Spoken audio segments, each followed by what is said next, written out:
Okay, then recording. Is the recording running?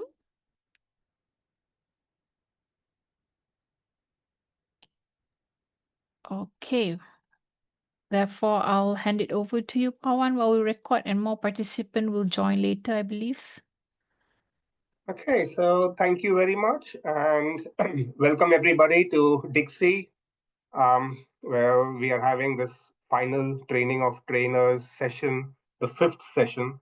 And well, as per the information that was provided to you, it'll be for about 2.5 to 3 hours. And we have a big set of people today, speakers who will be sharing their experiences with us. So we'll start off by looking at some of the aspects of the Dixie project so far and what has been achieved in this regard. As you all know, we met quite a long time ago in Kuala Lumpur. That was almost 2 years or even more ago. And as per this project, we have discussed various aspects and things have been developing. Uh, the earlier training of trainer sessions, excuse me, were held in Laos and in Kampuchea, and well, we had one more which was in Riga. Then the fourth training of trainers session, which was held last month, was dealing with various aspects, not only regarding the module that we have developed, Module B, and the various literature associated with it, but we had also looked at some aspects regarding standards and how they can be improved, if not implemented on a more wider scale throughout the Dixie project um, participants and their learning management systems. So today in the training of trainers session 5, we have a long list of very distinguished speakers from various partner universities from different countries. And we'll be talking about the various aspects of how the Moodle implementation has gone so far, what are the various feedbacks that have been received, what are the strengths, weaknesses, and various other issues related with the implementation of the Moodle programs in the respective universities as per the Dixie project. And then after some time, we will also consider exploring how we can develop standards and a standardization process so that all the Moodle courses that are developed in our respective universities can be um, graded and also subjected to quality control. And of course, in this regard, we are very careful to make sure that it's not something that the European partners are imposing upon our Southeast Asian partners, but it's on an equilibrium scale. And we are trying to find out something where East and West can meet seamlessly. But of course, the most important thing here is that we have to focus on the requirements of the Southeast Asian partners. So, just to talk a bit about what we had developed so far in a very short format, I will share my screen and talk about some of the things that we have done under the Dixie project so far, and this includes the final module B notes. So if you'll just bear with me for a minute, let me share my screen. Okay.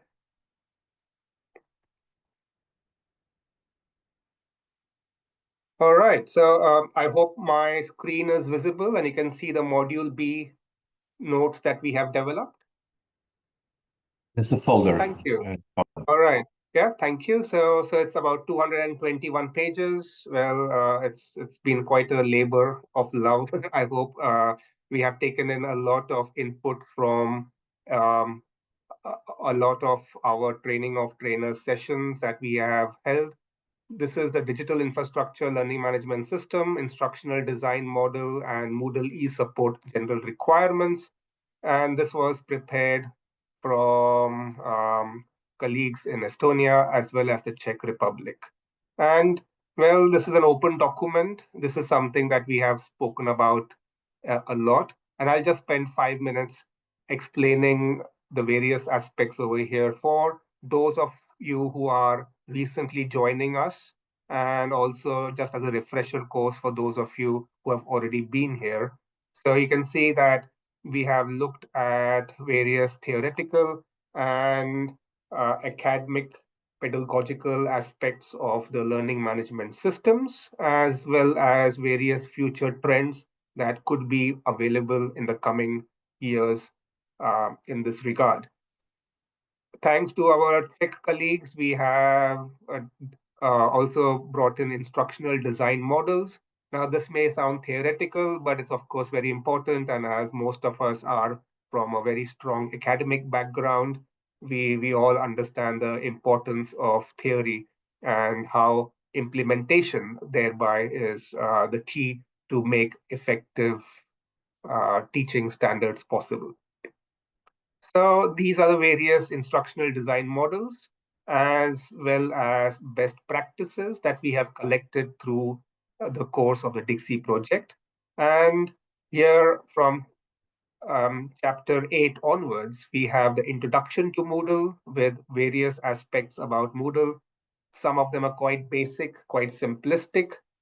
Then we also look at chapter 9, e-support resources, as well as chapter 10, e-support e-course activities.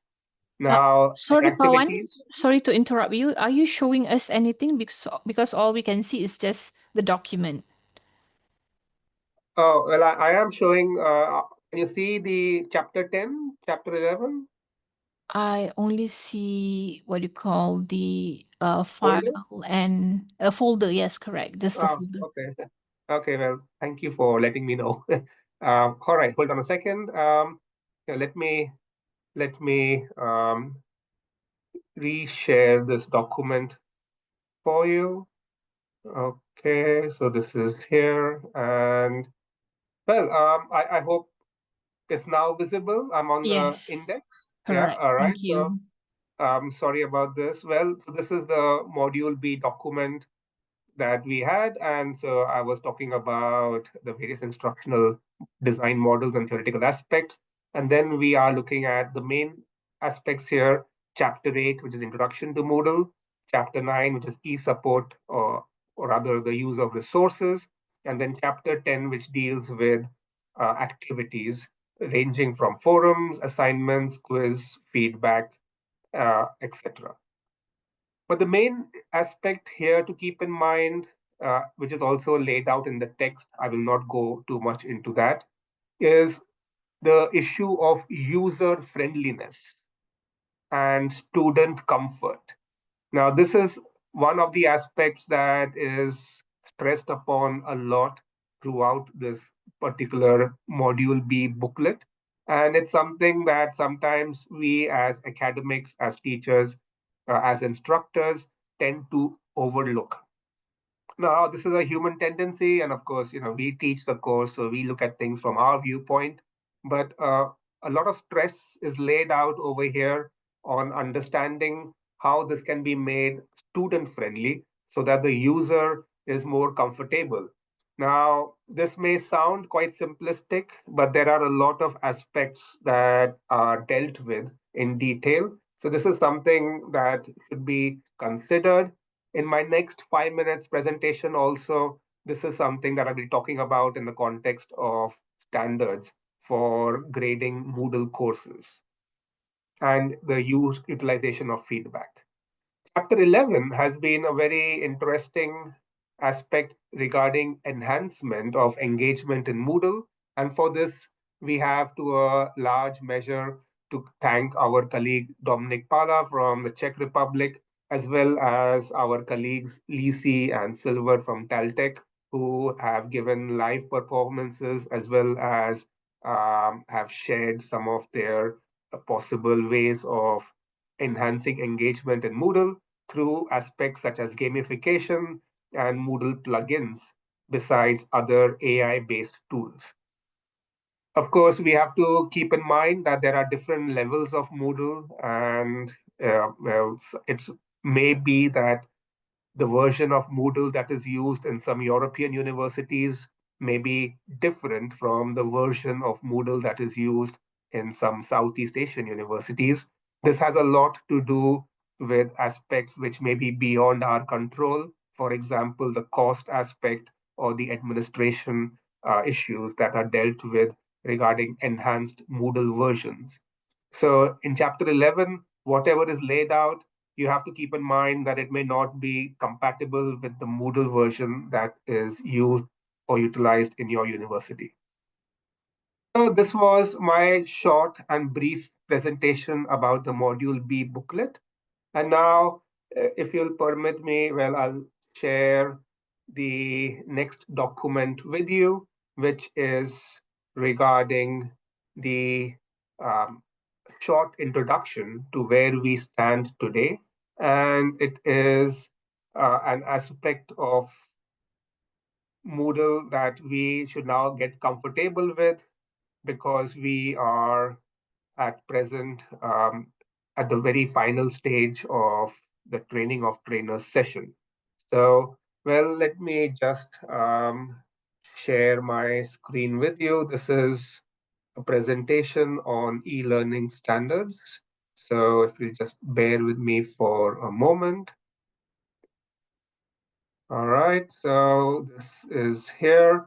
I hope you can see my screen. Yeah, well, okay. Sorry, these things are there, there. All right. All right, I hope you can see my PowerPoint presentation. Thank you.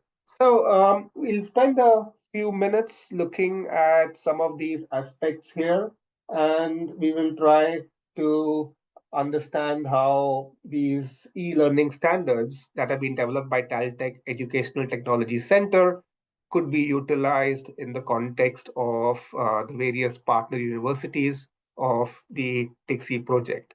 And then, of course, after this, we'll have a very lively discussion, I hope, with presentations from various partner universities in this regard.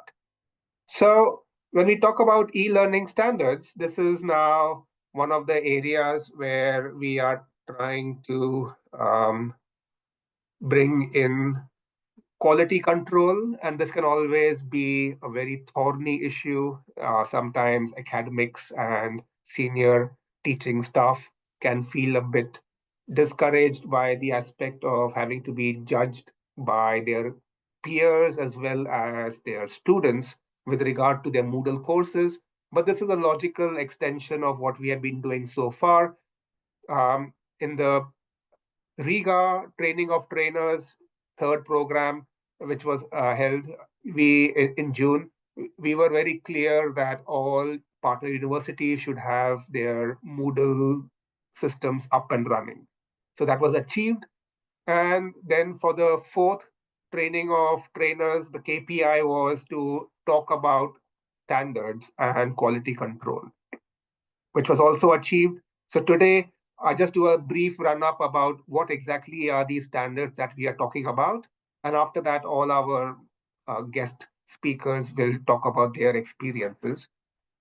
So when we talk about e-learning, it's either fully or partially by using digital technology. And the idea is to support studies in the e-learning environment. And of course, there should be a single e-learning environment. The concept of responsibility is very important in the context of quality control, because it has to be something which the head of the department, the program director, the university's educational technology center, as well as the upper management of the university should be invested in 100%. Otherwise, it is not possible to have effective quality control. And when we talk about quality control, as you can see from the slide, it's been something that has been implemented in Taltech since the academic year 2020-2021. This was also pushed by, it was already in place, but the COVID pandemic really forced us to fast forward these sort of aspects. Right now, in Taltech University in Estonia, all our courses are designed to be 100% e-courses. When you have three levels, then of course, it's very important to keep in mind that there are organizational aspects, there are learning materials that have to be shared, there are self-assessment tools that should be available online, as well as feedback opportunities in a two-way format between instructor and students and vice versa. So when we talk about this issue, of course, it is under the development plan of Taltech. And we talk about the first level, the very basic level, the minimum requirements, that there should be a description. It is very important. Sometimes we overlook this, but when you look at it from a student's viewpoint, it is very important that a student should know exactly what they are getting ready for in the course of this term. Then the introduction to the course should be available, the link into the university's information system, which the student uses for grading purposes or for getting general information as well as final reports from the university's administration. So this should be interlinked, as well as an action plan outlining what will be conducted during every lecture in every week, as well as a comprehensive structure of the course. Feedback, of course, is very important, and this is something which should not only be available but should also be regularly maintained between the academic staff and the students. When we talk about level 2, we are now looking at a quality labeled e-course, which comprises not only of level 1, but also meets further conditions or requirements. Basically, that the objectives and learner-centered learning outcomes should be properly formulated as per the pedagogical requirements in an e-learning environment, and the target audience has the necessary prerequisites and skills, as well as it is very important that the learning material and activity should correspond to the course volume. So if we are looking at something which is 6 ECTS based on the European format, then the learning materials and activities should correspond to the academic hours, which in turn correspond to the final ECTS that is applicable, as well as various other aspects. Assessment is very important and it should be dealt with at a much more higher level. And the learning materials should be appropriate and should incorporate as much use of audio visual media as is possible. It's also important that good practices in creating digital learning materials are implemented. The legal requirements, as well as the technological tools that are needed for supporting, are also made available in the right sense and context. From the Taltech viewpoint, the course should include a feedback survey, and the responses should be utilized for improvisation as well as development of the course. And the quality label for a level 2 advanced level course is something which is provided for 3 years and it is renewed every 3 years. So there is a need for the academic staff, the teacher, the instructor to coordinate closely not only with the students of his or her courses, but also with the education technology department of the university. When we talk about level 3, this is the highest level course in Taltech, and this would include levels 1 and level 2, as well as the possibility of having an e-learning environment in which a course can be completed 100% online, and the use of various multimedia solutions, as well as the assessment completely online, so that it may be so that a student may not even be required to be physically present in the classroom. And this particular level is only achieved if the average scores by the learners, who are given by the learners for the course is higher than 4. Remember, the maximum in this utilization process is the score 5. So this particular third level course should be more than level 4 based on student feedback, not in the Moodle program or Moodle course itself, but rather at the university level. Again, valid for 3 years and with possibilities for various improvisations under the MOOC, LOC, and etc. Moodle courses. So here is a little table that is a bit helpful also to explain the differences between levels 1, levels 2, and levels 3. And you can also see a key at the end of it explaining why this is here and what do numbers X, O, 1, 2, and 3 specifically mean over here. Regarding the future outlook, this is again something which is very important from a sustainability viewpoint. And so I hope that today's discussion will also deal with what is the future outlook, which is beyond just Moodle and the implementation of Moodle, and what else can be done in this regard. Well, from the Caltech viewpoint, we have undergone a few reforms. So starting from this term, which begins from the 1st of September, Moodle has been incorporated and integrated with the university information system, which basically means that only a student who is registered in the university information system will now be able to access the Moodle course. Secondly, all older Moodle courses get archived, and it is compulsory that every term they have to be renewed by the professor in charge. This is extra work, but it also means that the professor has a chance, or the instructor has a chance, or a possibility to make sure that the Moodle course remains updated every term.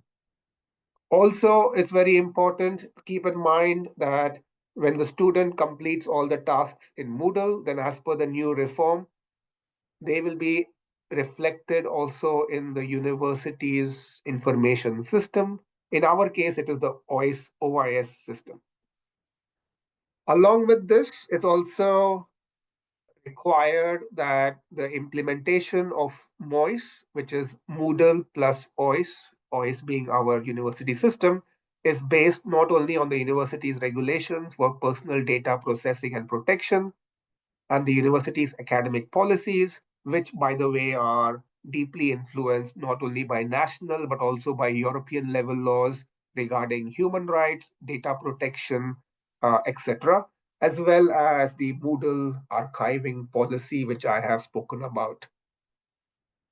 And when we talk about personal data, the definitions that are provided here make sure that all the Moodle courses are fully compliant with the data laws of the European Union.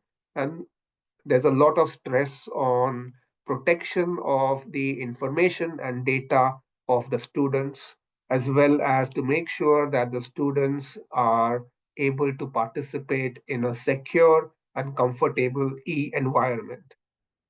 So thank you for your time. This was my short presentation regarding the various aspects that we have over here, which we deal with in the context of the various issues regarding Moodle, as well as what has been achieved under the Dixie project. Now we will have presentations by our Asian partners, and we will be looking at various aspects of how Moodle implementation has taken place in their respective universities and what they have learned from our particular Dixie project so far. So if everything is okay and clear, I would like to present the floor to Dr. Dona Valley of Cambodia, who will make his presentation in this regard. Thank you. Yes, thank you, Prof. Pavan, and good afternoon, everyone. Can you hear me clearly? Yes. Okay, yes, so I'm going to share my presentation slide. Please wait a bit.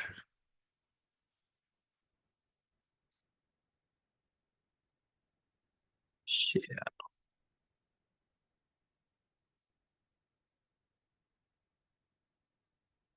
Okay, is my screen visible to everyone? Yes, thank you. Okay.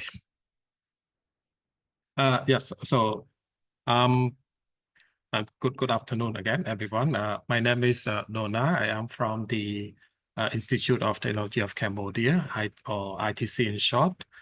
So today I am very pleased to give a brief presentation about Moodle implementation, some insights and also experiences at ITC. In particular, what we have learned from Module B.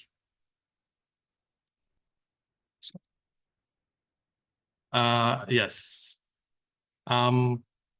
Thanks to our DHC project, we have been participants to various TOT, training of trainers already, starting in Malaysia, and the most recent one in Riga, Latvia.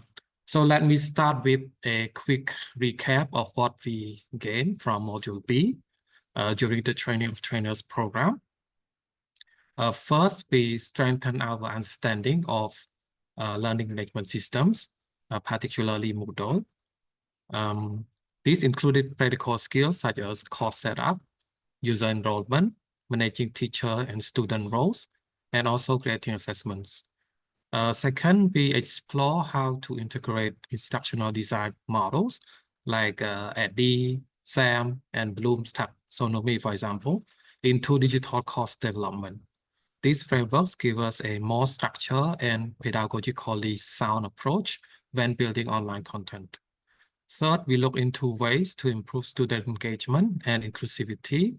This included techniques like gamification, like Pavan mentioned just now, using multimedia content, mobile learning adaptation, and also how to ensure accessibility for diverse learners.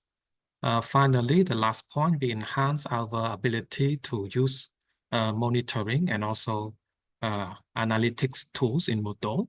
With this, teachers can track student progress, gather feedback, and also can make data-driven decisions to improve learning outcomes. Overall, to recap, Module B gave us both the technical and pedagogical foundations to not just operate Moodle, but to also make it a powerful teaching and learning tool at ITC.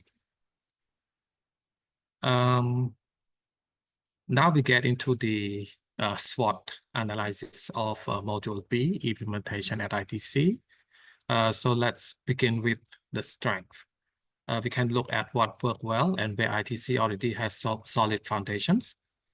One of ITC's key strengths is our long institutional experience with Moodle. Actually, we have been using Moodle for more than 10 years with our e-learning center established back in 2012 to provide a dedicated infrastructure, including a multimedia studio, content development facilities, and also operational support. We were also selected to host the ASEAN Cyber University in 2011. And more recently, ITC has taken the national leadership role by operating the what we call Cambodian Cyber University Network, or CCUN in short. This gives us not only technical experience, but also a strategic mandate to lead digital learning in Cambodia. In addition, ITC has supportive policies that encourage lecturers to develop online courses by providing some incentives and also technical help provided to strengthen adoption across many departments at ITC.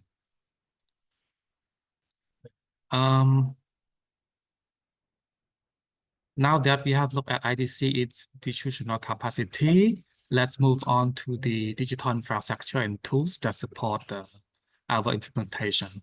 Another strength is ITC's strong digital infrastructure. We operate multiple Moodle platforms our teaching platform, and also a dedicated exam platform, which have been upgraded regularly to support thousands of users. So before we have our local Moodle system hosted at moodle.idc.edu.kh. But after CCUN, we move it to moodle.ccun.edu.kh. This infrastructure has already proven its capacity during large-scale national examinations, where IDC successfully hosted tens of thousands of candidates through Moodle. Through Module B, our team also enhanced Moodle with additional tools and plugins, such as gamification elements, advanced analytics, and adaptive assessments, making the system more interactive and also learner-centered. The final part of our strength comes from the human capacity driving the system. IDC's strength lies in its human capacity. Our e-learning center team has been working with Moodle for more than 10 years.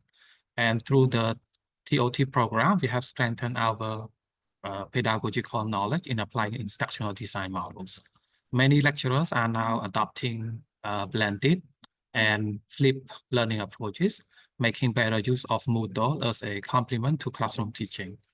And importantly, IDC is not working in isolation. We are deeply connected through regional collaboration like our DEC project, the CCUN platform, and also the ASEAN Cyber University. This gives us both technical know-how and also international perspectives to continuously improve our digital learning ecosystem. Now that we have seen IDC's strengths, let's also acknowledge some of the weaknesses we face in the implementation. One major weakness is the technical and resource strain on IDC. Since we host both our own Moodle and also the national CCUN platform, the workload of our e-learning center team is very high. There are also connectivity challenges, especially when we connect with member institutions outside of Phnom Penh, where internet bandwidth is less reliable. Another thing is that our data protection and security frameworks are still, we can say, limited compared to the EU standards. This becomes more critical as we expand Moodle use to national level. Another weakness is in skills and adoption.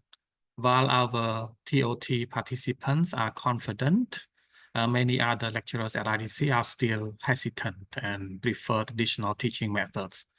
This creates an uneven level of adoption across IDC.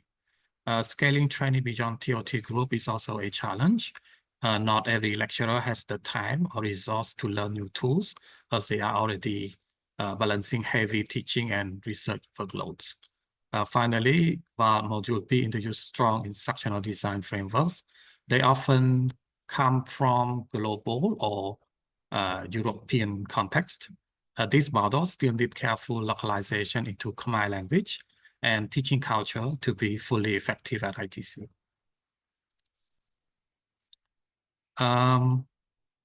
So moving on, looking outward, moving on to opportunity, looking outward, IDC has several important opportunities. First, we can build on the synergy with our DHC modules. Module A on digital leadership and also Module C on pedagogy. Naturally, it reinforced the Moodle practices we developed in Module B.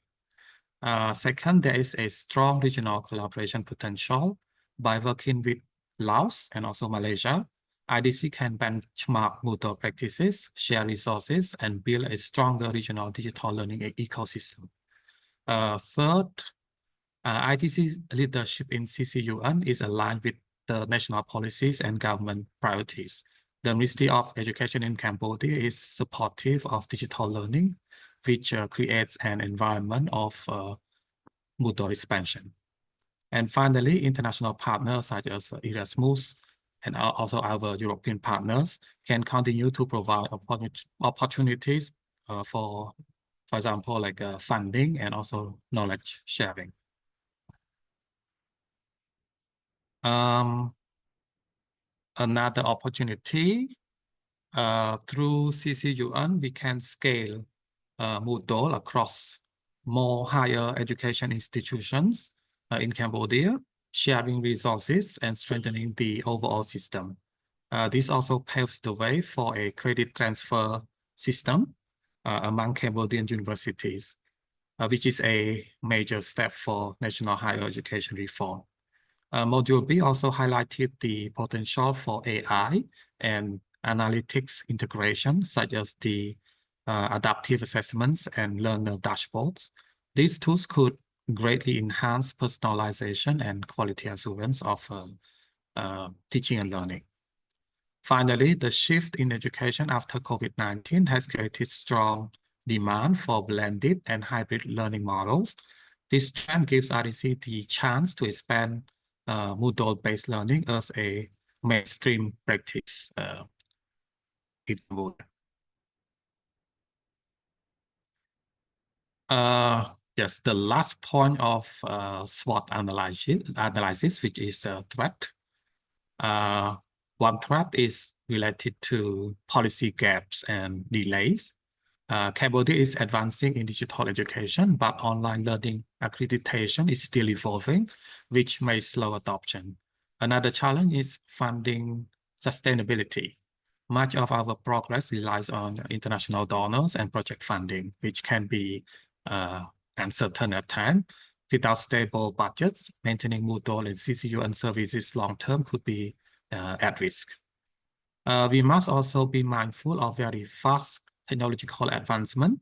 Learning platforms, plug-in AI tools evolve very, very quickly, and keeping up with upgrades require both resource and also expertise. Finally, with CCUN operating at a national scale, we face cybersecurity threats also.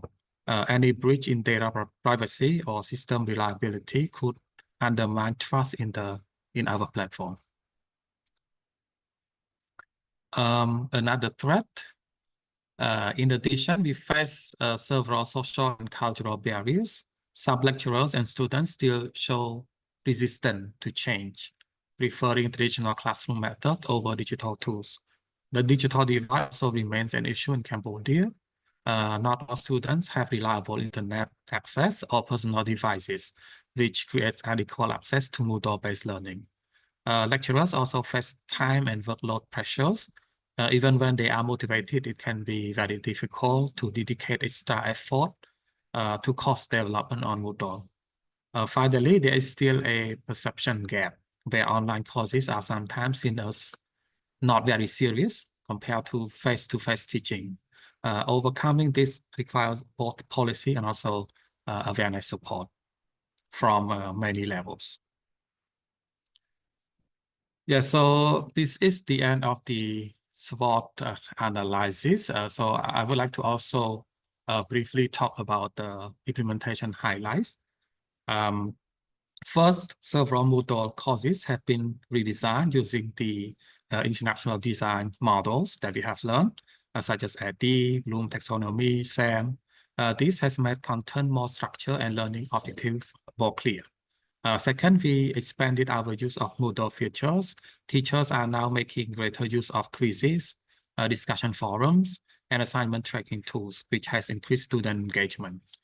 Third, we have begun to pilot Moodle analytics to track student progress. This allows teachers to see which students are actively participating and who may need extra support. The last point, we also we have also conducted some workshops to share the knowledge from the TOT training to a wider group of lecturers at ITC. Moving on to challenges and mitigation. First, lecturer adoption is still uneven, as I mentioned before. To address this, we are organizing faculty workshops and encouraging peer mentoring to build confidence. Second, there are time and resource constraints. Many lecturers are busy, so we introduce course templates and incentives even though it is not much, some like small incentive to make it easier for them to get started. Third, connectivity gaps persist, especially for partner institutions in CCUN. To mitigate this, IDC is supporting and also provide them with technical assistance. And finally, data privacy and security remain a concern. We are starting to learn how to adopt EU-aligned standards to strengthen the security of our system. For future plan, first we will expand training to ensure that more ITC lecturers and staff benefit from the knowledge that we have gained in the TOT programs. Second, we aim to scale up the CCUN platform, expanding Moodle use across Cambodian higher education institutions and piloting a credit transfer system. Third, we plan to strengthen regional collaborations by sharing practices with our ASEAN partner, Laos and Malaysia, through the DHC, so our project, and also the potential future projects that we plan to collaborate together. And finally, ITC will contribute to the regional quality control guideline, aligning our practice with ASEAN and European standards for digital learning.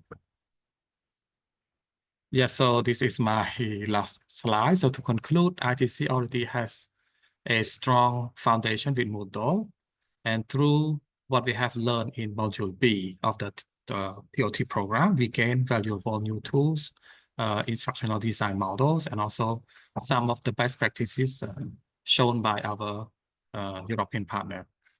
The SWOT analysis show us where we are strong, where challenges remain, and how opportunities and threats shape our next steps. Looking forward, IDC is committed to scaling digital learning nationally through CCUN and regionally through various projects, our collaboration project. Yeah, so this is the end of my presentation. Thank you very much for your attention, and you can see my contact also on the slide if you would like to connect. So yeah, again, thank you. Hey, thank you very much, Dr. Donawale, for a very interesting insight regarding the various aspects of Moodle implementation in Cambodia. And well, I have made some notes, which I hope we can later on discuss, but then I'll now go on to Dr. Kampana Sitawong from Laos, if he is ready with his presentation.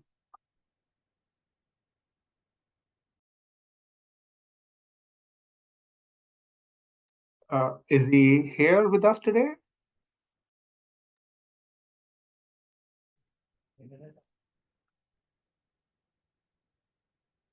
Mr. Kampan is not here. Dr. Pawan. Okay. Is there anybody else from Laos in his place instead?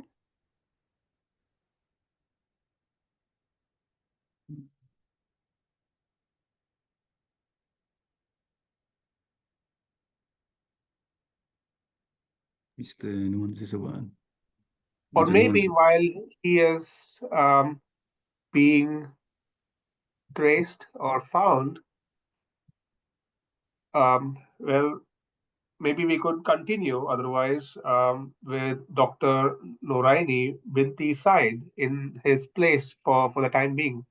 So Dr. Noraini from Malaysia, maybe you could start, and then in the background, we'll try to contact Dr. Kampana. Then. That's it.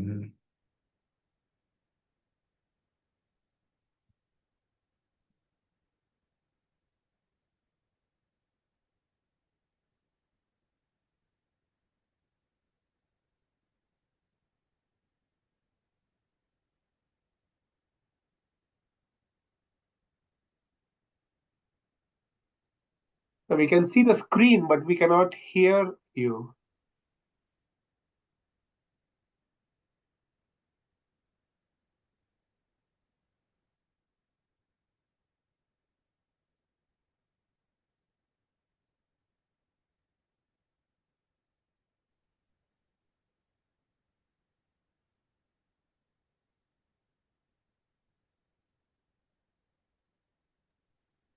I'm sorry, we cannot hear you, or I cannot hear you. Can others hear you?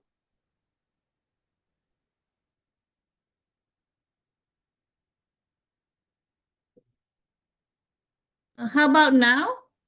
Can you Yeah, hear now me? we can hear you. Yes. Okay, probably it was the headset. Okay.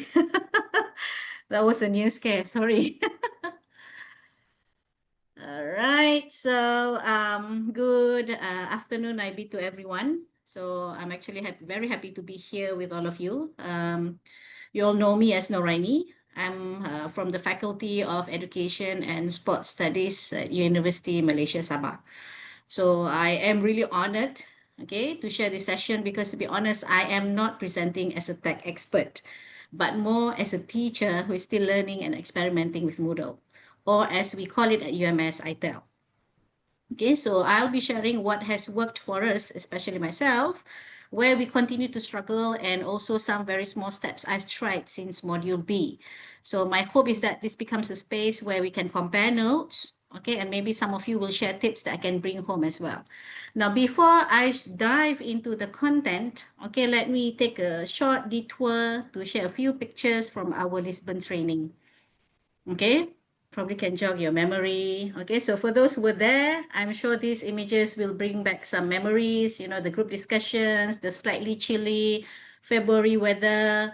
And for those who cannot join, who couldn't join, probably this gives a small glimpse of what the Erasmus experience feels like beyond the lecture room. Okay, so I think those human connections are just important as the technical training itself. So they remind us that digital transformation in higher education is not just about the platforms and servers, but also about people, okay, collaboration and community. Okay. Now, all right, with those good memories in mind, okay, let's move into what I actually took away from Module B and how it shaped my reflections at UMS. Okay, so one thing I really appreciated from our Lisbon training is that it forced me to stop and think, okay, what's the real purpose of an LMS? I'm used to using, I joined UMS 5 years ago. So I am used to other LMS like, you know, Google Classroom. We also had Schoology. So like transitioning from one LMS to another, I personally struggle because each of these LMS, they have their own features. Okay. So now at UMS, I was often caught up with the policies, the KPIs, and the compliance. But the training, okay, at the end of the day, reminded me that, okay, the LMS is supposed to serve pedagogy, all right, not just the other way around. Okay, so and then it means uploading slides to meet requirements does not equal learning. All right, and quality also matters as much as access, and staff and students both need support, not just logins. Okay, so at UMS, we're actually very fortunate to have a very good foundation. It's actually a top-down support from the Ministry of Higher Education. UTM versus UMS, of course, UTM is way more advanced. All right. So it's like a sister university to us. So if we have any technical problems, we actually learn a lot from them. So it's from Zach, from Viha, the big shots in our project. Okay. So first, institutional support, okay, is very strong. ITEL, which is our LMS at UMS, is actually a mandatory across the university. So there is consistency. So lecturers, students, they know that they'll find all their courses in one place. Okay, we also have dedicated e-learning unit, okay, at the university level. And we also have faculty and center coordinators to help the e-learning unit train lecturers and staff. Okay, so they also offer workshops, okay, troubleshootings and technical support. Personally, I've benefited from the guidance when I got stuck with forum setting or grading the rubrics. Okay, third, the infrastructure is reliable. Okay, servers are stable. ITEL is linked to which makes admin work much smoother. I will share a screenshot of our ITEL on the left. Okay, we pack ODL courses, MOOC courses, OER there in one platform. Okay. And finally, the faculty readiness is improving. Okay, many lecturers have been trained in blended learning standards, and slowly communities of practice actually forming, in which colleagues sharing tips on Moodle design. So in my own courses, okay, ITEL has genuinely helped. Okay, like posting notes, assignments, quizzes actually save time because the system works. But then because the system works does not mean our students are automatically engaged. Okay, because tools alone do not guarantee learning. Okay, now let me be very honest about the weaknesses. Okay, one big challenge for myself is actually superficial use. Because of the policy requiring 30 to 79% of blended learning, okay, many lecturers, myself included at times, we just upload notes in a quiz or two to meet the quota. So it ticks the box, but students do not necessarily learn more deeply. In addition, I have to admit, okay, here I'm also using Padlet at the same time, also using Teams, so everything's like scattered. But at the end of the day, the KPI is based on the LMS, the ITEL. Okay? And then the second one, especially one feature of Moodle, okay, which is forum. It is actually another weak spot. Okay? My students, okay, they rarely go beyond short comments like I agree. Okay? So it's just fulfilling tasks, very minimal. So again, the blame is on me, the instructor, because I am the one designing the lesson. All right, and of course, designing truly interactive activities within the LMS itself is actually hard work. Uploading everything is very easy, but designing a case study, debate, or reflective journal online takes a lot more creativity and time, which I am severely lacking. Okay.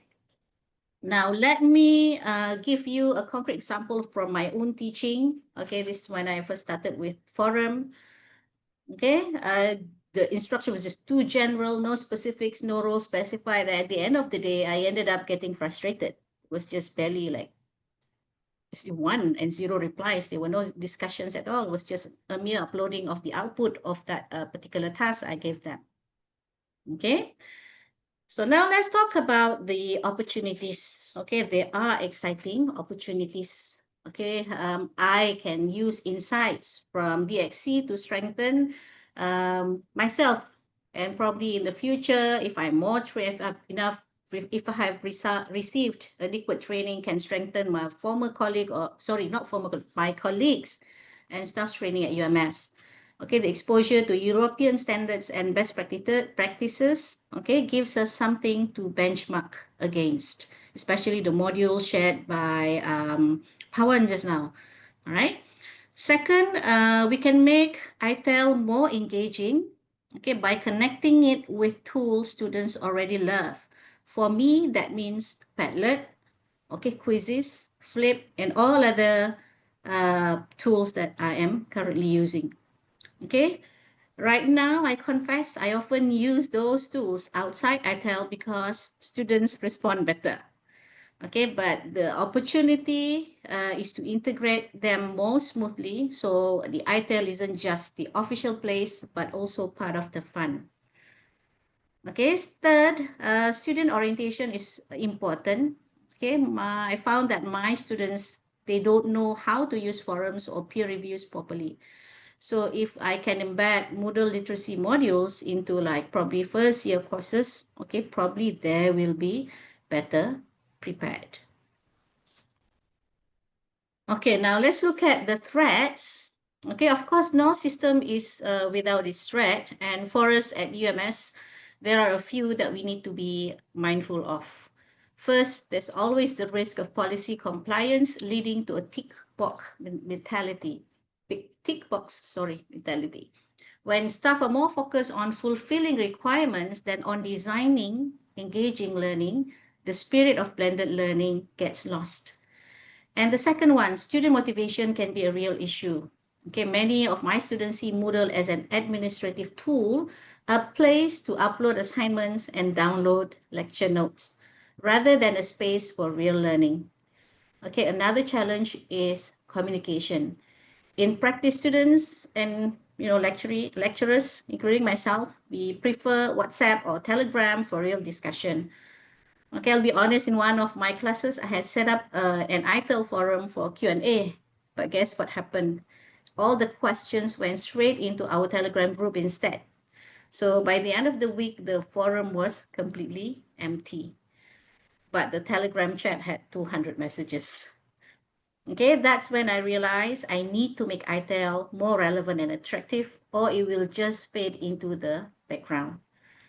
Okay, and finally, like all technology, okay, ITEL is also vulnerable to downtime. So if the servers are down or the internet is unstable, teaching and learning can be immediately disrupted.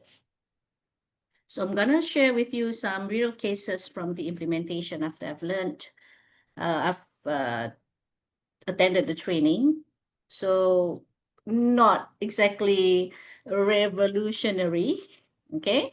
But I made some small realistic changes. So I refined my forum post. Instead of vague questions, I now ask students to give examples or respond to a peer's idea, okay? Or argue a different perspective that forced them to go beyond one-line answers. I also had informal conversations with colleagues about how they write prompts. So it was actually encouraging to know I wasn't alone in struggling and pick up small tips I could apply. Okay. Found out from students, based on their responses, some still found the forum boring, but others said that they began to see it as more than just a file cabinet. So to me, it's actually progress. Okay, so with a little bit of intervention in my Telegram group, because now I could just, it's not really subtle thread there, because I can download, the report, the analytics, okay, how many, those who have not contributed at all, saying that to them that I have this data, you have not done this, therefore, okay, they have to do something. And wow, boom, the number goes up. So it's like 50 replies per each group, which is like amazing, but still way from what my expectation is. Okay. Okay, another one that I did was I actually insist that my students install the Moodle, the mobile version of the Moodle on their phones, because all this while they thought they cannot access it from their phones. They thought it has to be a web login or something like that. So this, with the login problems removed, I could see that they were actually using the mobile version better, especially for forum. Okay. So this is actually the responses in the forum. You have to excuse me for all the black boxes. I had to, protect the identity. So I could see that there is a more natural conversation flow and the relevant content. And actually, they were actually collaborating. Okay. Now let's look at the challenges and mitigation. These are some of the challenges in where the forums remain superficial. I actually shared, some of the posts, some model responses, some model questions for them to something like speech status. Okay, when we do like, speaking skills, but then here for forum, what are the phrases that you should be using? And also, I plan to do in the future, because for my course, my students are actually producing videos on how to use ESL resources, how to use digital resources. I'm planning to have them like produce short videos to help their friends and probably the future students, future juniors. Okay, and also building in reward and recognize engagement. So in terms of badges, to boost the students' low motivation. Now, my future plans. Okay, so if I had to summarize where I would like to go next. Okay, it really comes down to three simple directions. First, I want ITEL at UMS to be more than just a compliance tool. Okay, right now, too often we use it to meet requirements, upload a file, create a quiz, and we're done. But the real goal is to make ITEL a genuine learning space where students engage, reflect, and collaborate. So, and the change has to start with myself and my own students first, then probably after that can share with my colleagues. Okay, second, I want to bridge the official system with the external tools students love. For me, that means bringing Padlet, quizzes, all right, into ITEL more seamlessly, so it doesn't feel like students have two separate worlds. Okay, the fun world and the official world. So it should be one integrated experience. And finally, I don't want to do this in isolation. Okay, one of the best thing about DXC is that it gives me a regional community, and I would love to contribute back by sharing practical strategies. Okay, for example, simple ways to design better forum engagement. Okay, so if we can pool our small experiments and lessons, we can actually help each other avoid the pitfalls and move forward together. Okay, so as I bring myself to close, I want to highlight three key points. Okay, first at UMS, I am very fortunate. We are very fortunate. We have strong institutional support and solid infrastructure for Moodle or ITEL. The technical side is not our biggest struggle. Second, the real challenge is pedagogical. It's not about whether our ITEL or Moodle works. It's about how we as educators use it. But the question is, how do we make it a space for meaningful learning, not just compliance? So that's where the real work lies. And finally, I want to thank the DXC network. These opportunities to reflect, to benchmark against each other, and to collaborate across our institutions are incredibly valuable. So every time we come together, I am reminded that we are not alone in our struggles, and we are stronger when we share. So thank you very much for listening, and I look forward to continuing this journey with all of you. Thank you very much. And it was very interesting to hear your viewpoint from Malaysia in this regard. And I was making some notes, and I already see there are some situations where Cambodia, sorry, and Malaysia are quite similar, but there are also a lot of very deep differences that need to be kept in mind. These are not something unusual because at the very beginning, University of Granada had conducted a survey, and even at the beginning of the Dixie project, we had noticed that there are a lot of similarities, but also a lot of differences within our Southeast Asian community partners. Now, the third speaker is supposed to be here, but Dr. Campana, I don't know. I mean, he isn't available at this moment. Maybe there is some technical issue. I know there was some cyclone coming in Vietnam. I don't know if it has reached Laos. My wife was telling me yesterday that, oh, they're saying Laos and Cambodia and Vietnam in the news. I don't know what exactly has happened.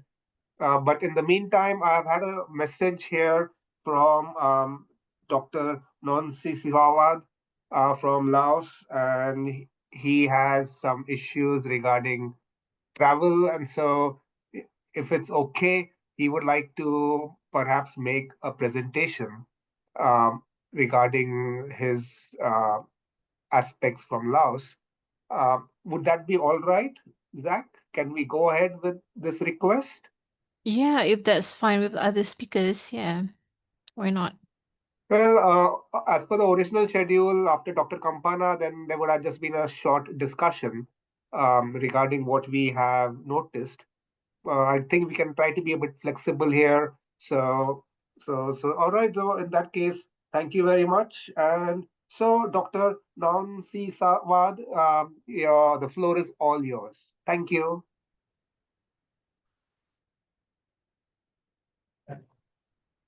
Sorry, Still we not, cannot hear you. cannot hear you.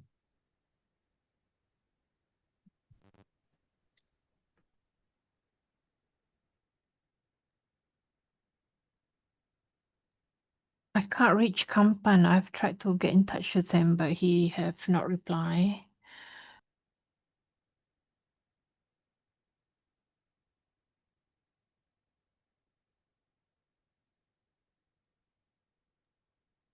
We cannot hear you, Mr. Nguyen.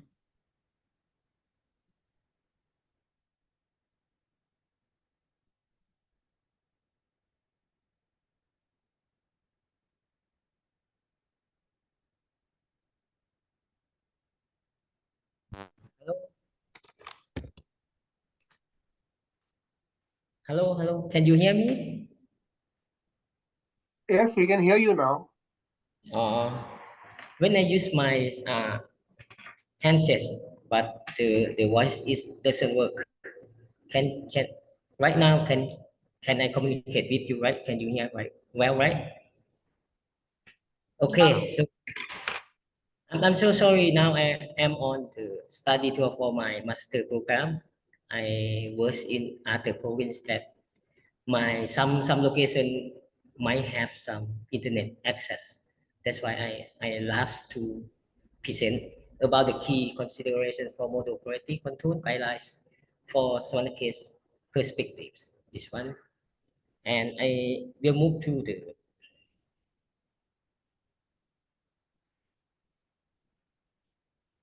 okay.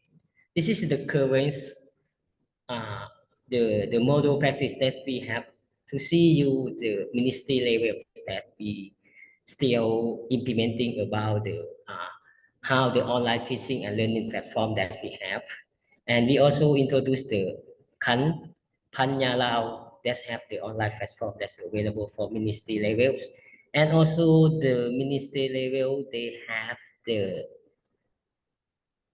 rooms also, but still under constructing and it's not completely cannot be used. And also we have the degrees like the government degrees for digital administration and services that have started since 2022, and also strategies for the national digital economics development starting to from 20 years 20 years. That's 2021 to 2040 that we set it, and also 5-year digital economic development strategy. That's for 10 years development programs. That this is for ministry level for the digital, and in the in all my university background that we have, and also we have the IT faculties and IT faculty that's handling about the course for IT. Like we have information technology courses and international program. That's the class from the we prepare for digital learning. Right now we don't have. We have just started. That's we thank for this DXC project that support for our starting digital this one. And also there's we still under developing the model in our university that takes responsibility by the ITC and IT faculties. And the program that we still implemented for the online, we also have teaching program that we use more than 40% that can in online. And also master program in forest resource management that we also the same percentage online teaching program this we have. And for the some problem that we have for this one, that's the we have the issue with the supported like the internet support, internet access or unstable internet that can be used, and some teacher or some student can be used the private internet access also we have this one. And for the ITC center, right? That's can responsibility for development and managing model platform and university system. This one also available. We have this center. Others that supported by DXC projects. The DXC project can be made or achievement TOT certificate for 16 teachers that have been with your project. And also in this project can be supported for the workshops, internal workshops and international workshop that we have the three modules. The one that we can achieve that have 36 participants can be finished for the internal workshops. Module A, Module B, 50 participants, and Module C, 10%. Will be the international workshops that we also involve or attend the workshop for the international that you hold, maybe from Malaysia, right? That you have just last 2 weeks, right? That I wasn't able to access during that time. We have 23 teachers and more than 100 students that can be participate. That's international seminar. And the some factors that can be influenced or module setting system in our university that we have. There's something that's point out the culture factors. The cultural factor will be have some problem with diverse ranks of the ethnic cities and cultures. Like in our towns, right? We are in the Buddhist, but in other provinces will be the other ethnic group. Sometimes they wasn't able to communicate with the Lao language. Some person cannot even read the Lao language. And also, even know the English, also we still have the problem with some teacher or some student, they cannot be good in English. Why we have the problem with it. And also the educational backgrounds that's compared to the town and rural areas. In the town, they have more in education level compared to the rural area. Also the like common education system, we also have the problem in the city and in the rural area. And also we have some decreasing importance and motivation for the aging people. We have, because of number of students in university or any technical college, quite be reduced right now. We still be encountered with this one. And for the economics factors that can be affected for our university, like budget also, all budgets still be rely with the government, but only a little bit. And also we have come from the budget from the some study fees, right? Some study fee that quite be limited. Also because of we also have the problem with economic crisis, and according the economic crisis that can be affected this one, we cannot increase uh, the the cost of the fee of the study still be maintained in the same more than 10 years. We started our university 2009 until this one 2020, more than 15 or fee or study fee in university is quite will be the same payment. This one cannot increase anymore. And internal access with the campus is in internet. This one is unstable right now. We also have the problem. Even the like a telecom signal also, like an internet signal, still have the problem when we try to access some information, or even we use all the private internet access, still have the problem with the signal. And that's all for the economics. And for the social factors, we also have the problem with the skills for communications. This is because in our round teacher or student teacher, we have the few communication skill to communicate with others also. This one.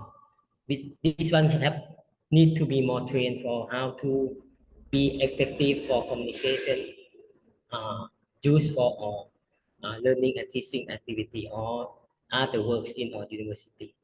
And also the support for students. Right now, mostly the student, more than 80% that study in our university can be supported by their own families.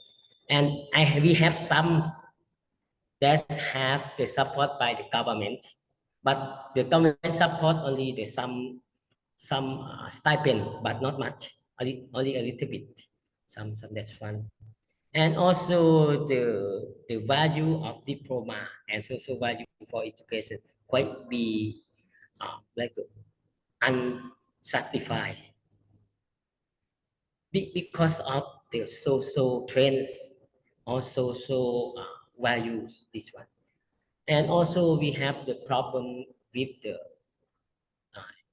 migrations that people, the young people move to work in other country, like to work in Thailand, also this one.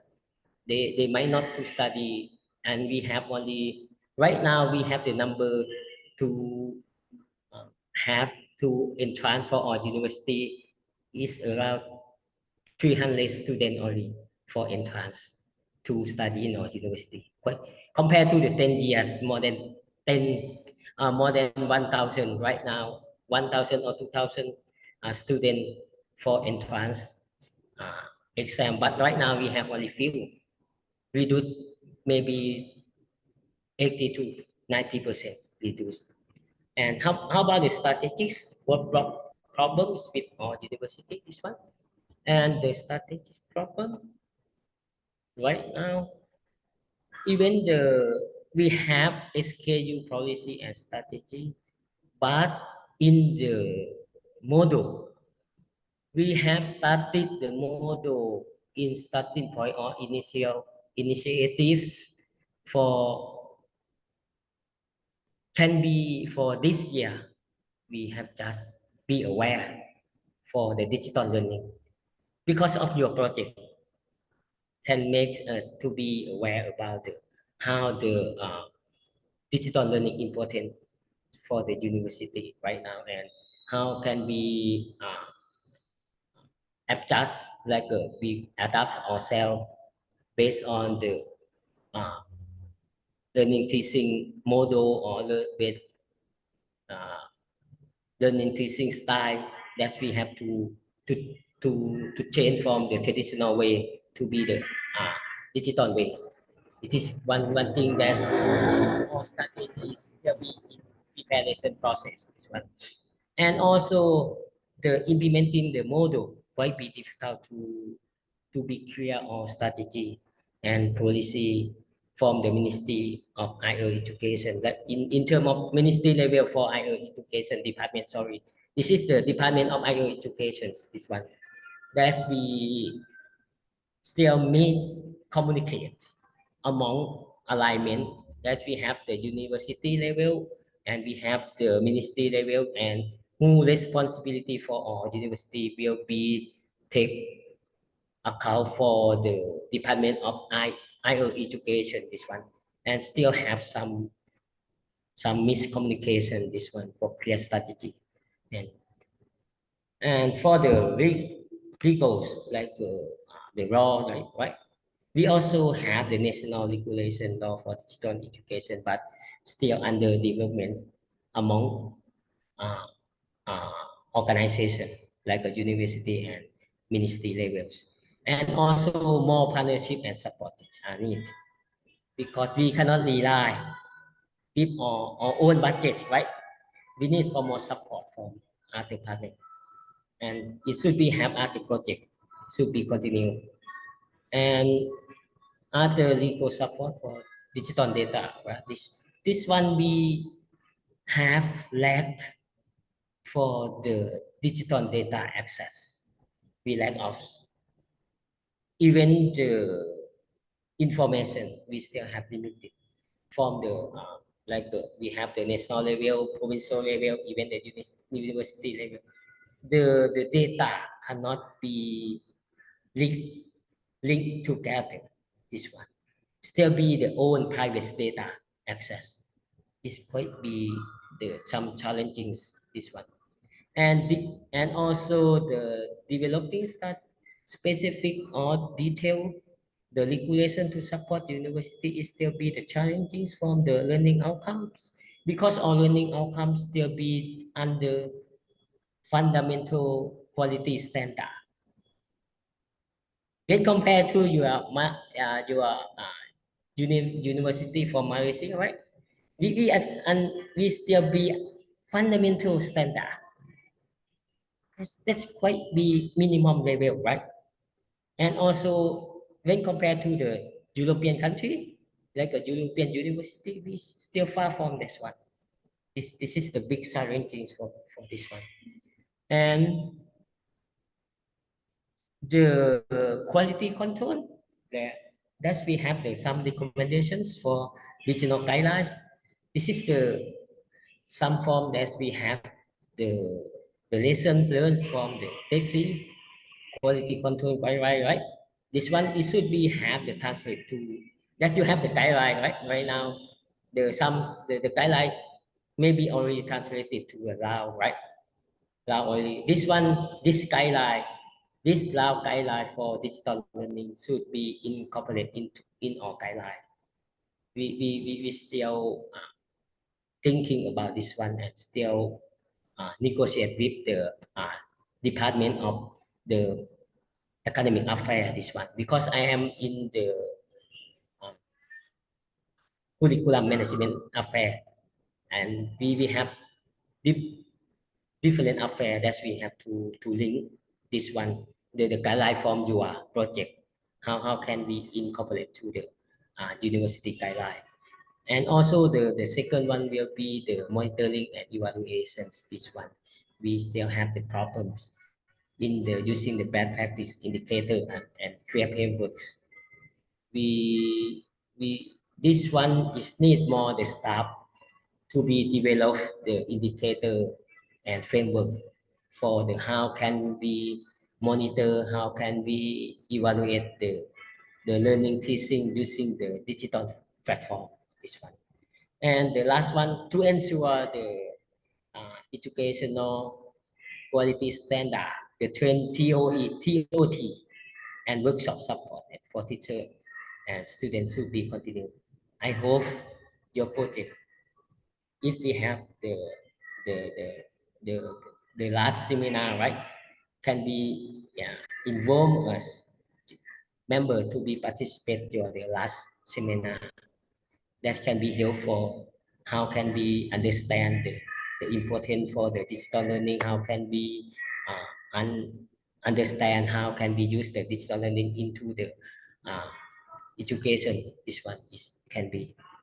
And for the adaptability in Southeast Asia and all European, this one, and also the digital education framework should be established for ASEAN's member, and also in ASEAN member we have AUN, right?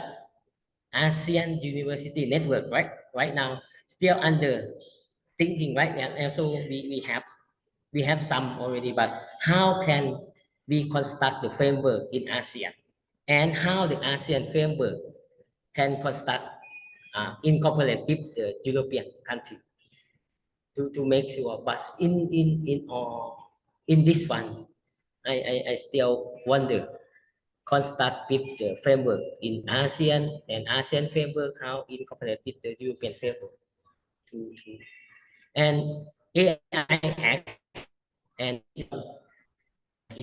framework should be adaptable at the national, regional, or international level.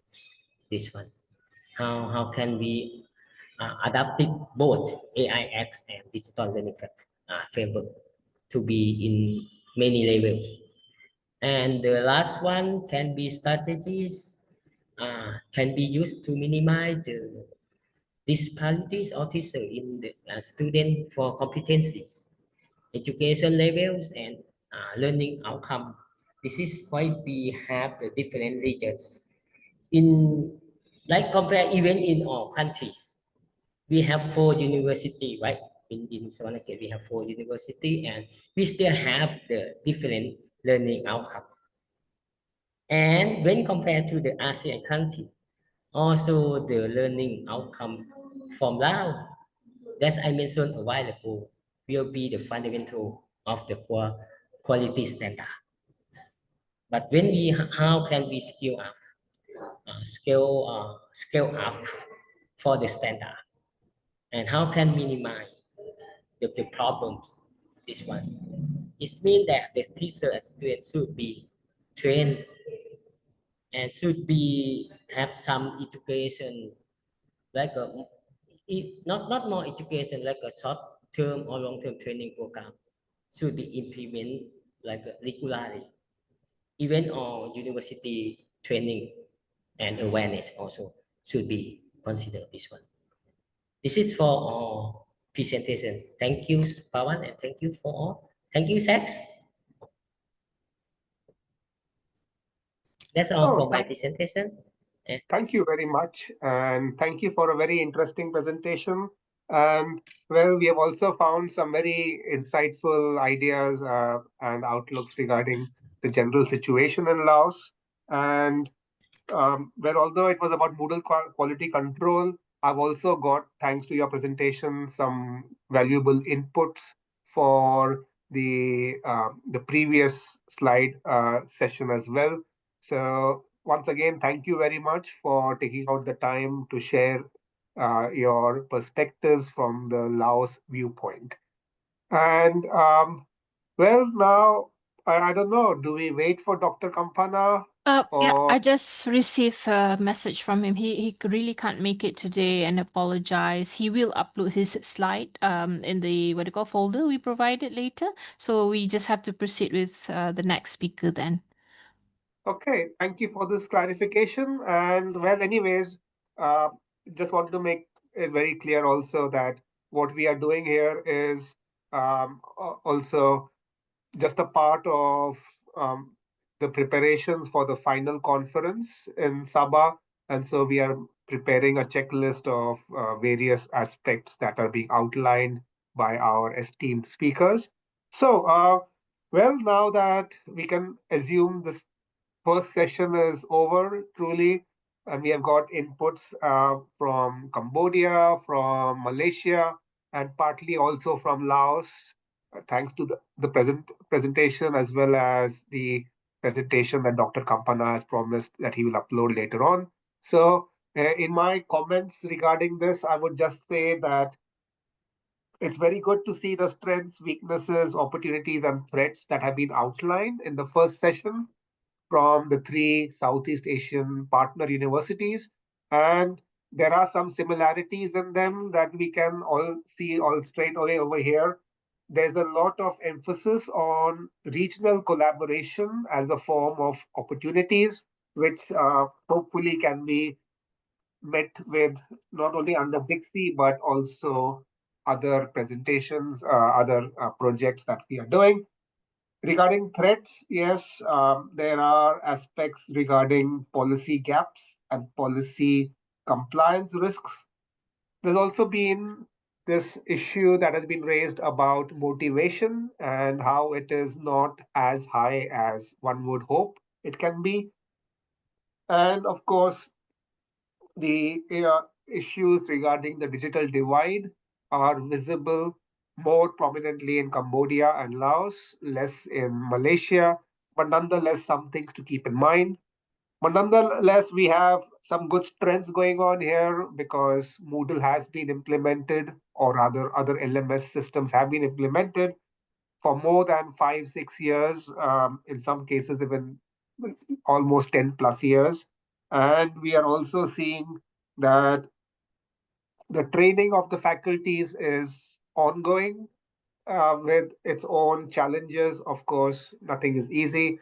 There are generational gaps, there are pedagogical outcome gaps that are visible across the spectrum, but this is something to be expected nonetheless.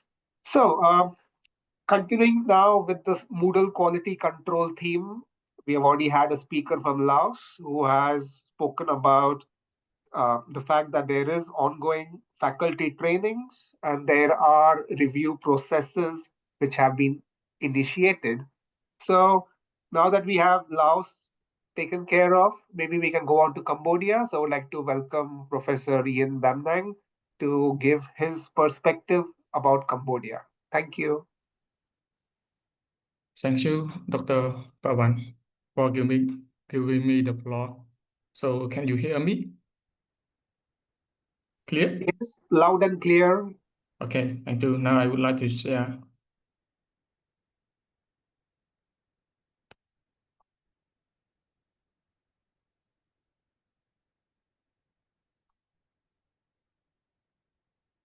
So can you see my sharing screen?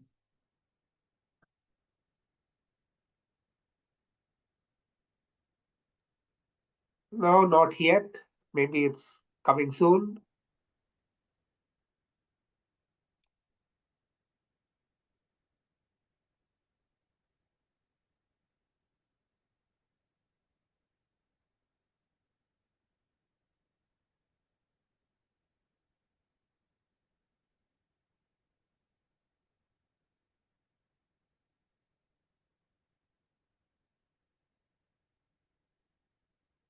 Now it's okay. We can, yes, thank you. Yes, we can see your screen now. Okay.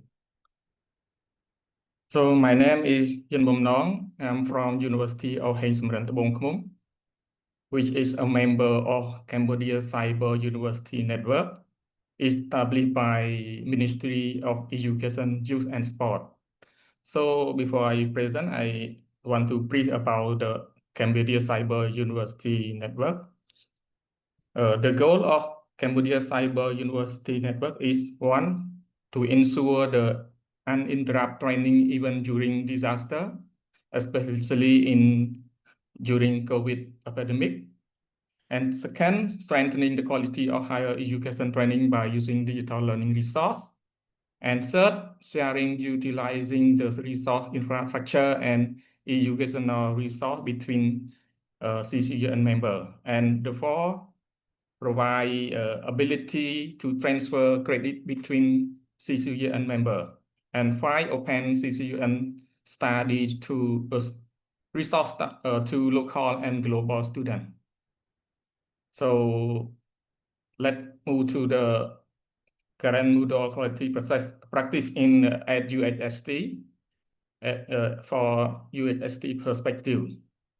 At UHST, Moodle is currently adopted only by computer science department. So we use Moodle as the delivery platform and Articulate Write as the content development tool. Course created by using team-based workflow before being delivered to students. So our team consists of like production leader who oversee the planning and timeline and quality for online course. And second, instructional designer who ensure pedagogy and alignment with curriculum. Third, content developer who prepare online learning material and make it more interactive. And four, studio engineer who manage and multimedia production like record and editing video for the lecturer. And the last one, administrator who upload and organize and support user for LMS. So, sorry, here. So for our content is designed to be bilingual Khmer English with simple navigation to ensure accessibility. And for the training as well, to build capacity, UAST staff attend annual training, which provided by ITC, which is a leading CCUN member. And also we get the training from DAC project as well to strengthening our ability to use Moodle effectively and develop online content and ensure the quality standards are consistent apply.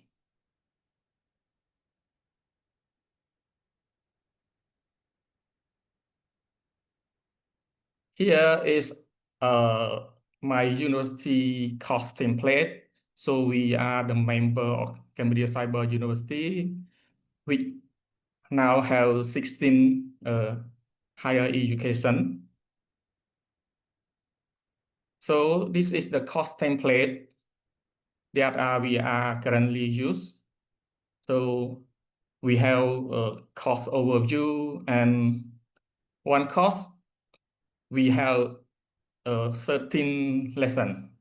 So each lesson we have lesson learning outcome, lesson learning OU. We have a template for that, and we have like announcement, attendance, also and group discussion and examination.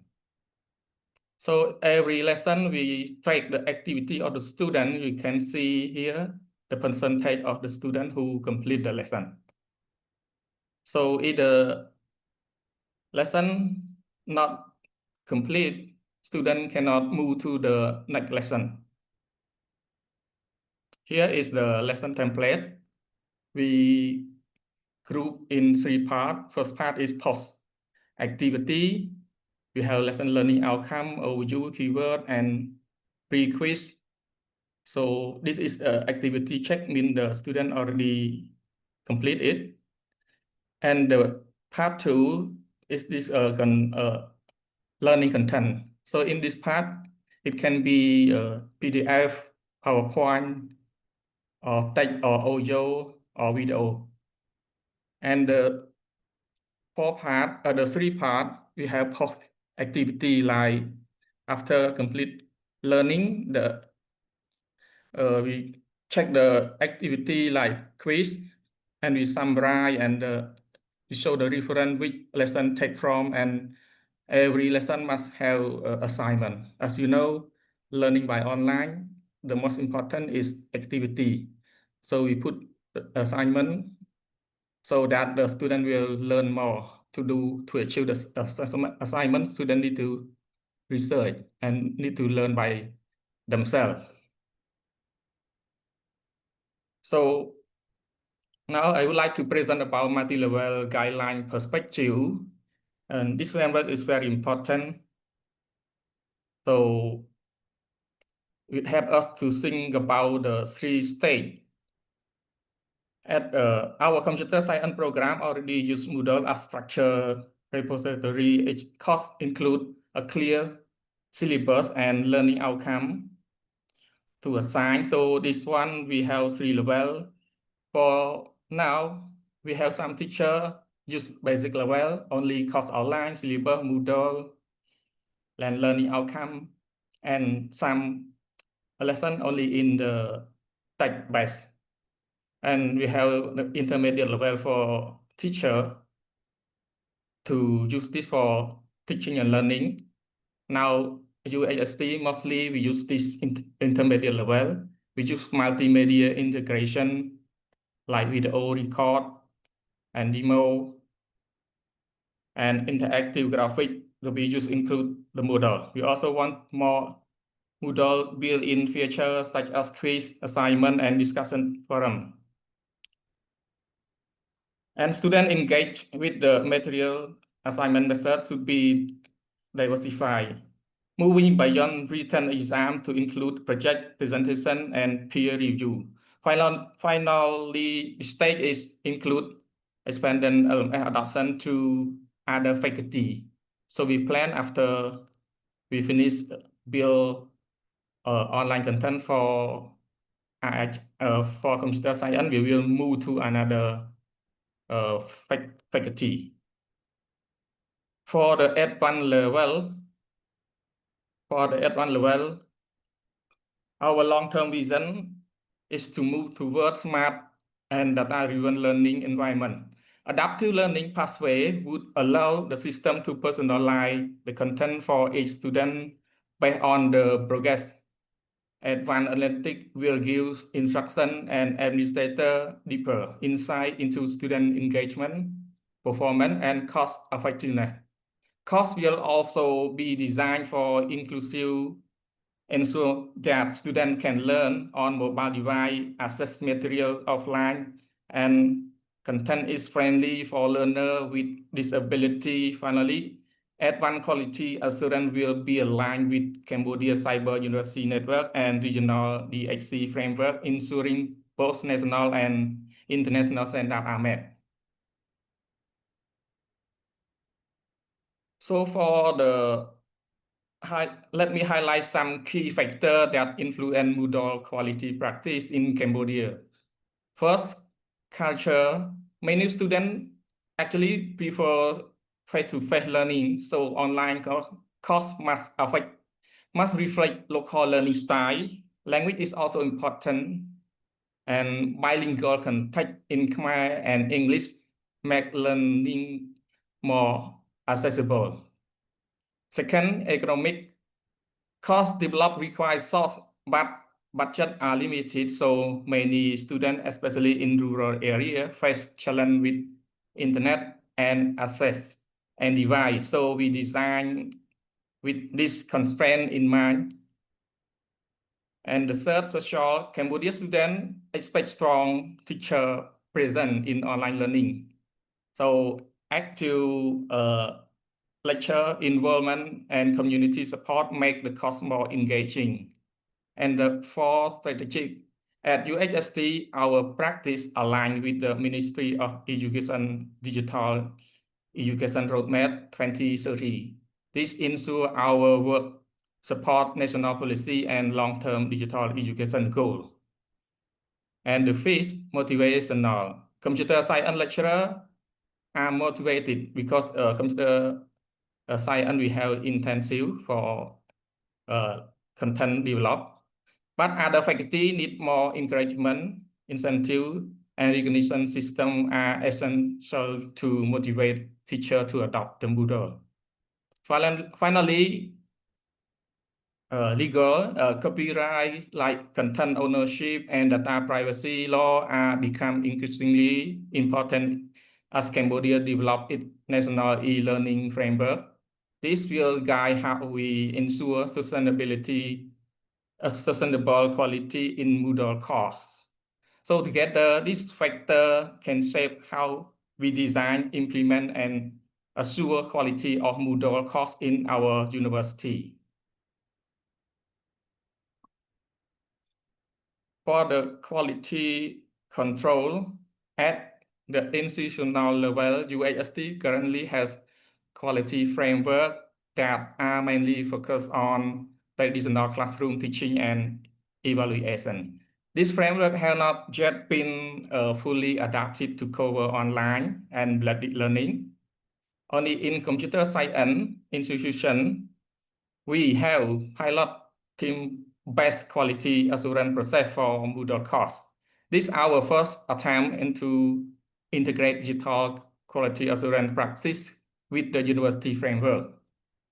And at the national level, Cambodia is moving forward through the Ministry of Education Policy in Higher Education Improvement Project 2 and the Cambodia Cyber University Network. These initiatives are regularly laying the foundation for e-learning standard and institutional collaboration. We compare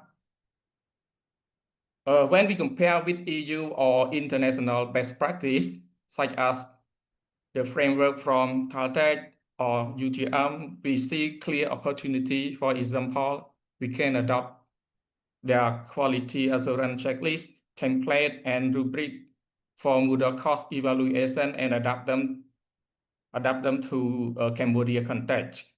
In short, we are building from a traditional quality assurance based forward to a digital quality framework with CCUN and regional cooperation as key driver.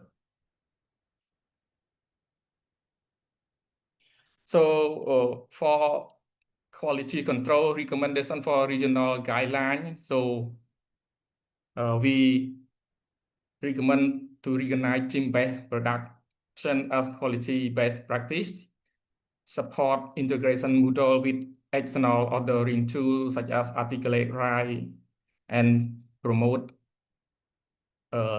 bilingual and inclusive design for course, and share quality assurance template, checklist, and scope practice across region. So I would like to end my presentation now. Thank you.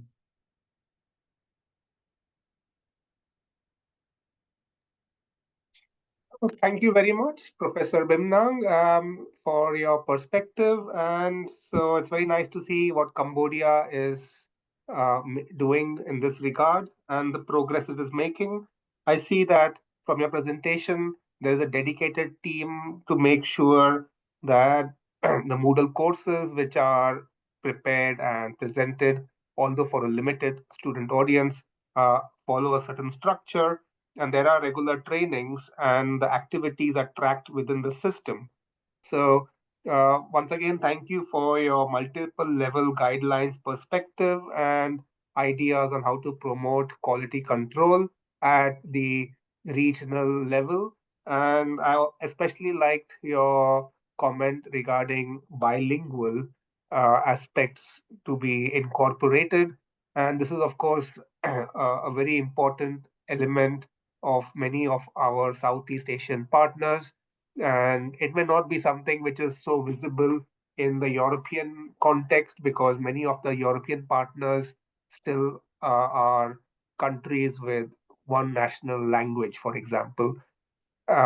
So thank you very much for your presentation. I think Zach had some observation to make. It's pretty interesting, but maybe we can hear from all speakers first because I've jotted down some of the point in the chat section. In case my observation is not correct, kindly let us know because it's very important for us to get this report right. So whatever you have presented, we are going to include this in the final report, yeah, just to let you know. But it is good to see there are still different level of needs from every institution. Thank you for sharing with us. Appreciate it very much. And do not forget to upload your slides later to all the speakers. I will share again the link in a bit. Thank you.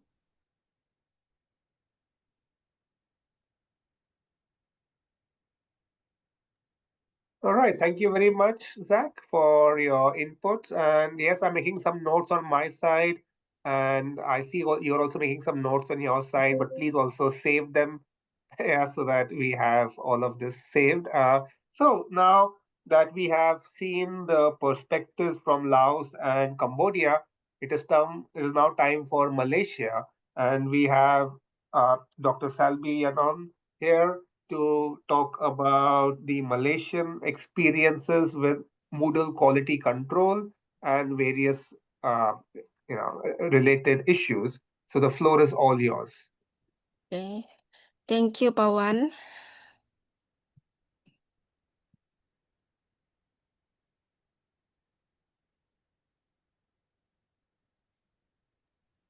Yeah, we can see the slides. Thank you. Okay. So, good afternoon, everyone. I'm delighted to share Malaysia's, especially Sabah, UMS Sabah perspective on Moodle quality control and what we have learned and how it could inform a regional network. So, this is what I will be sharing today, same as others. Actually, I often say that Moodle is like a classroom door. Every student has to walk through it, but how welcoming it feels depends on how the lecturer designs it. Sometimes it's a plain door, just lecture notes uploaded. Sometimes it's colorful and inviting with quizzes, discussions, and activities that keep students engaged. And Malaysia journey has been about moving from the plain door to a more welcoming one. Okay. Current practices in Malaysia.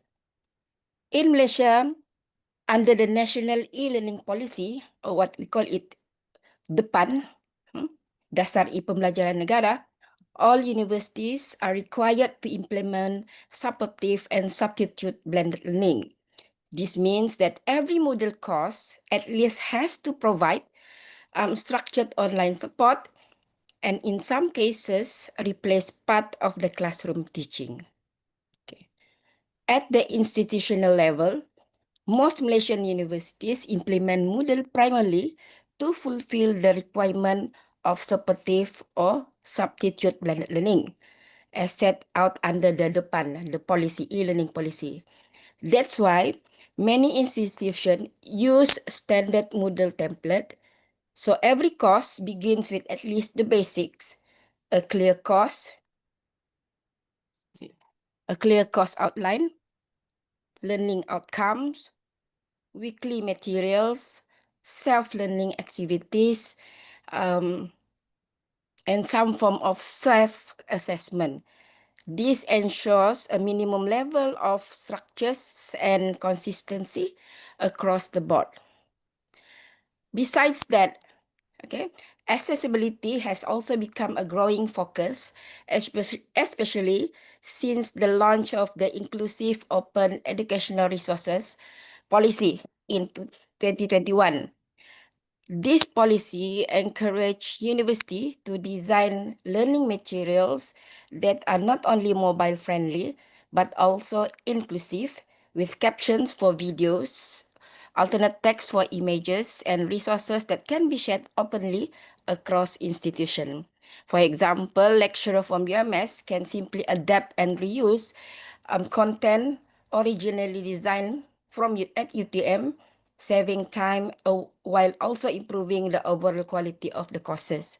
So this combination of structure, inclusivity, and openness reflects how institutional quality assurance practice in Malaysia are evolving beyond compliance into more sustainable and collaborative approaches to quality. Okay, but at the heart of quality is always the lecturer competence. Most universities have their own center for teaching and learning or e-learning centers, and they run their own workshops on effective of Moodle use. And lecturers usually are trained on topics such as designing engaging forums, creating interactive quizzes, or implementing OER appropriately.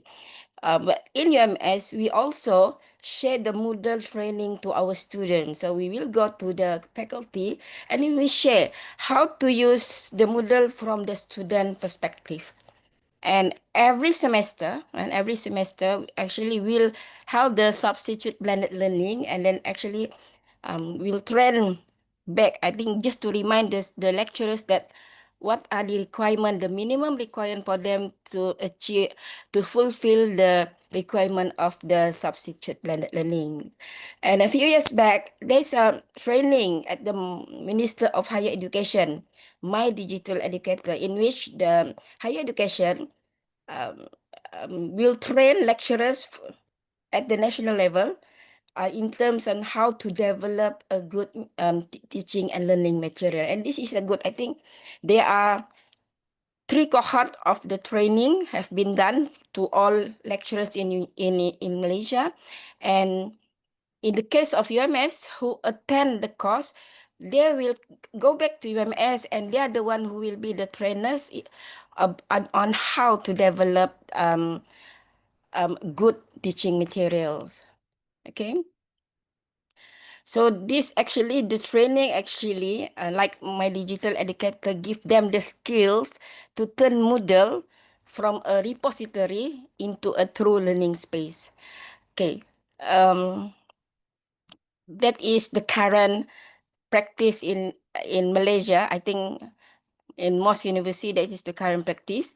In terms of the multi-level guideline perspectives, I'm not sure actually what is needed from this, but what I understand is how do we guide the lecturers on how to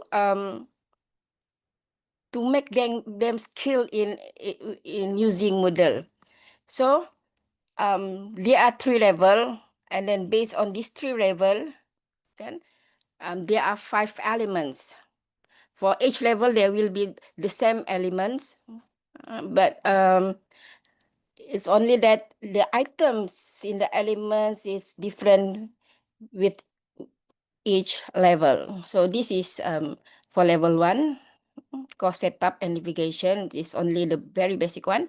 Content presentation, sensible name, communications, forum, And this is the very basic one of, and then actually there are lecturers in UMS who are in this level, Usually for those who are never in in academics and during the teaching and learning training, and then we do a training to the new lecturers and we teach them in terms of this, and there will be a series of training to another level. But the thing is, in UMS, we don't have that structured guidelines yet.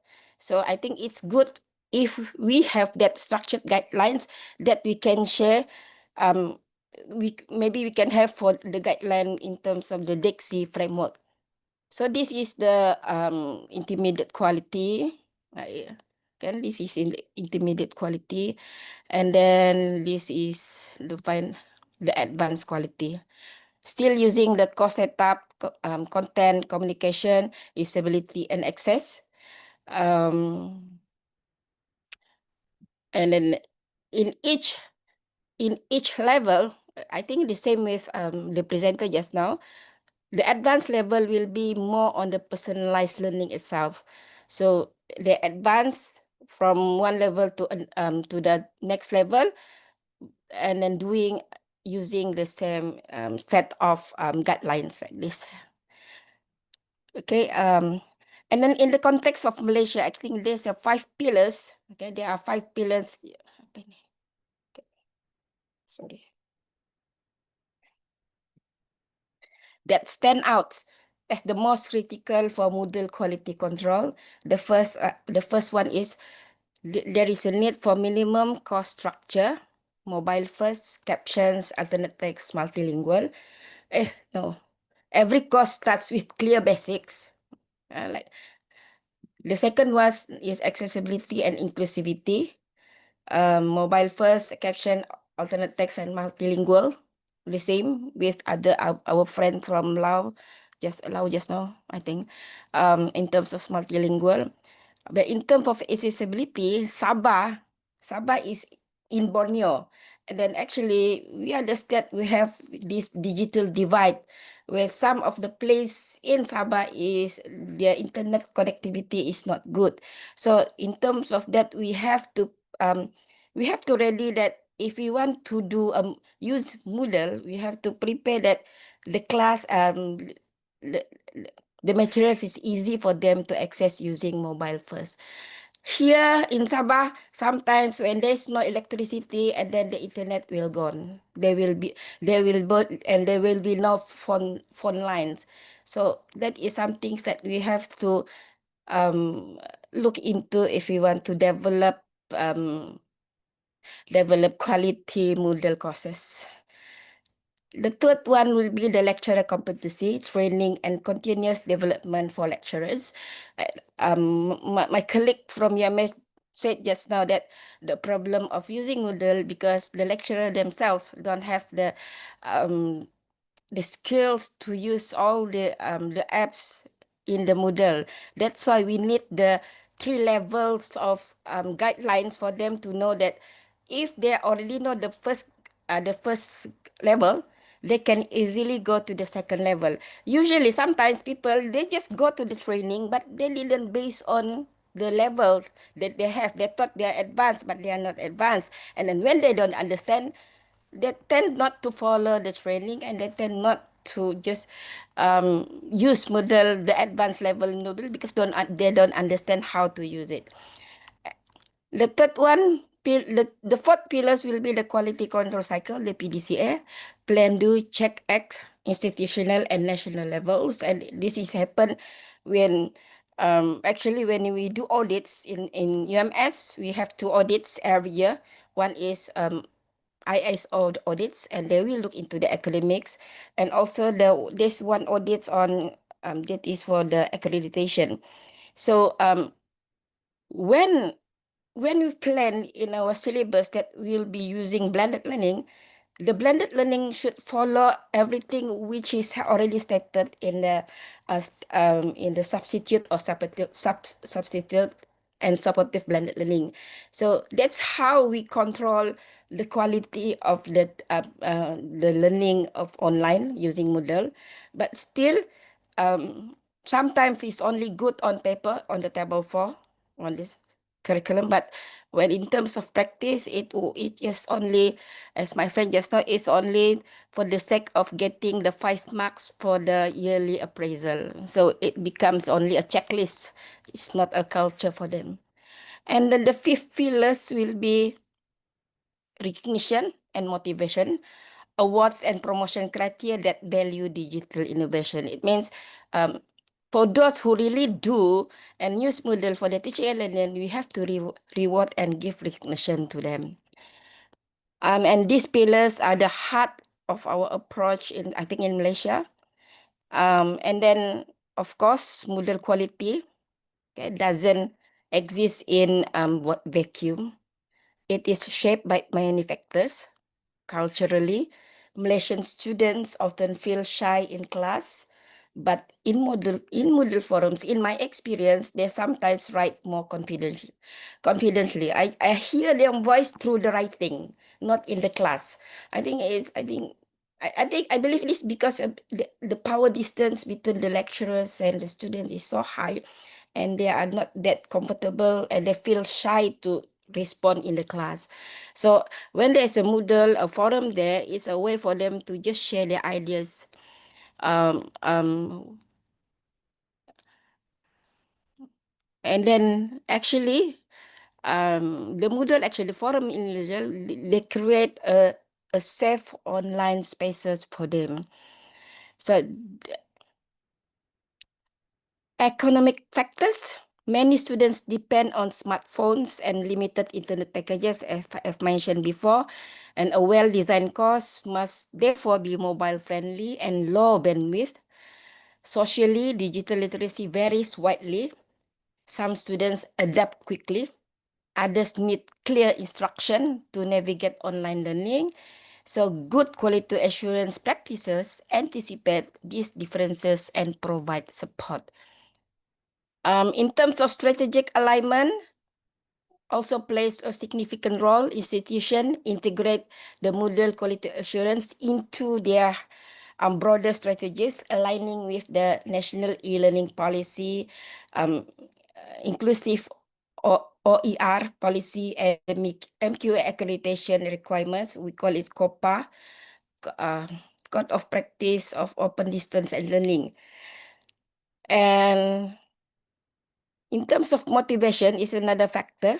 As I mentioned just now, lecturers are more committed when their efforts are recognized. Some universities now offer awards for best blended courses or include digital innovation in promotion criteria. But in UMS, because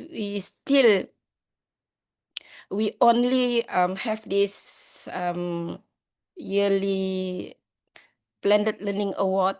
So just last year, we introduced the substitute blended learning award for the lecturers, and actually, from their response, they said that they feel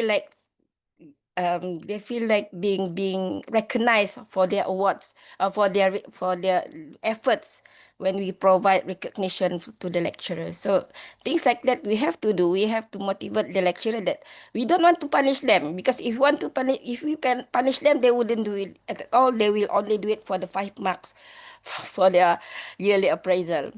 And then the final factor is the legal factors, which set the foundation. Compliance with Malaysia Personal Data Protection Act ensures student privacy, while copyright laws and the IOR policy guide how lecturers use and share materials. In other words, Moodle quality assurance is not only about pedagogy, but also about access, recognition, compliance, and trust. Okay. Quality control, I think the final part of my presentation, my sharing today. When it comes to quality control, when we talk about quality control in Moodle courses, it happens at 2 interconnected levels, the institutional level and the national level. Okay. At the institutional level, most university in Malaysia actually already follow a cycle very similar to the PDCA model: plan, do, check, and act. They plan by creating e-learning policies and standard Moodle templates. These templates ensure every course has the basics: a syllabus, learning outcomes, weekly content, self-learning activities, and some form of online assessment. They do by having lecturers design and deliver their courses inside Moodle, supported by training from Centers for Teaching and Learning or e-learning center. They check through checklists, peer reviews, analytics dashboards, and student feedback survey.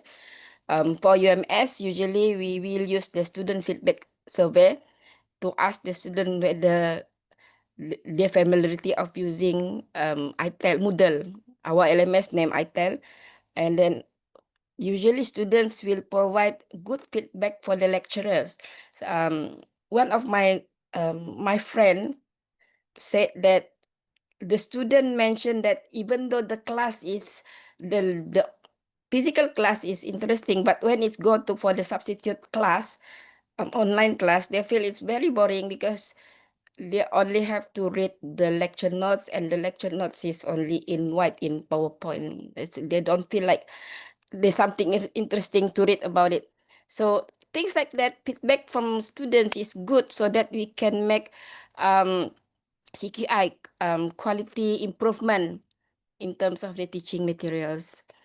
And finally, the act by improving courses, I mentioned just now, improving courses often through coaching or by recognizing best practices.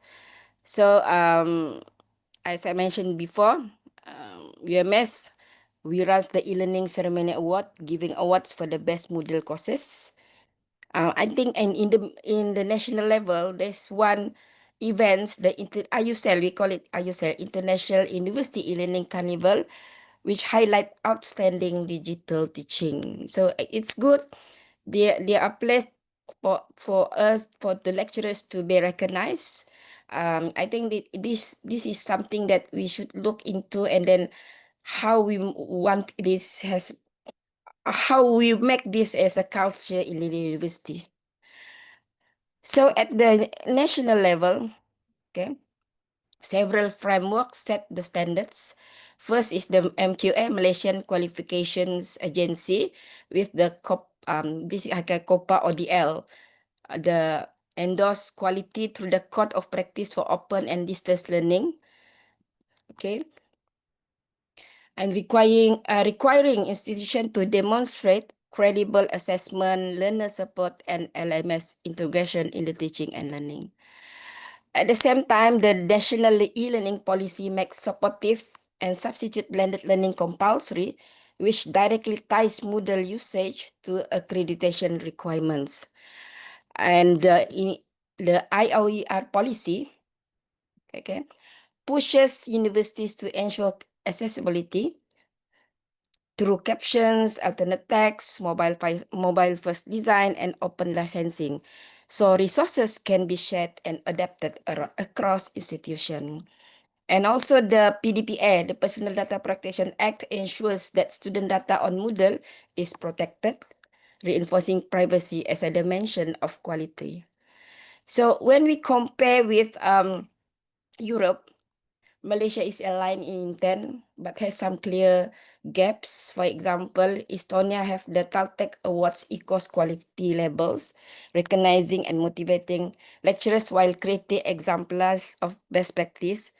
In Malaysia, we do conduct that, but internally. But I think when it comes to national level quality recognition system for Moodle courses, there, correct me if I'm wrong, but I don't find any recognition in terms of using the Moodle courses. It's embedded in digital learning, but it's not as a Moodle per se. So another gap is the systematic use of learning analytics. Some university have already done it. I think the advanced, I think in UTM already done it, but in UMS we still have problem. It's not many people will use this systematic use of learning analytic as one way of improving their teaching and learning. And then actually, I think there's no formal accessibility audits yet. I think this happened because our IOR policy is only in 2021, and then actually in the pipeline there will be action plan. I think in April we already send the action plan to the MIPTA to the Ministry of Higher Education in April. So there will be an accessibility audits after the action plan has been endorsed by the Ministry of Higher Education. So institutional quality control give us the engine, policies, templates, reviews, and recognition.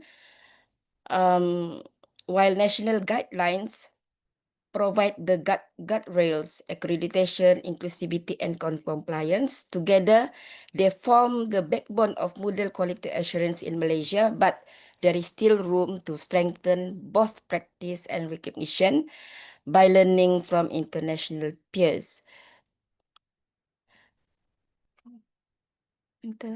Okay, so I think this is the final slide for my presentation. Looking forward, regional cooperation through initiative like Dixie offer us a real chance to harmonize quality control in Moodle and digital learning.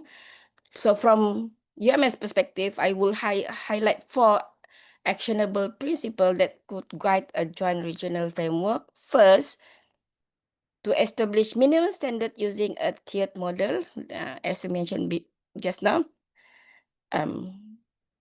beginner, intermediate, then advanced level.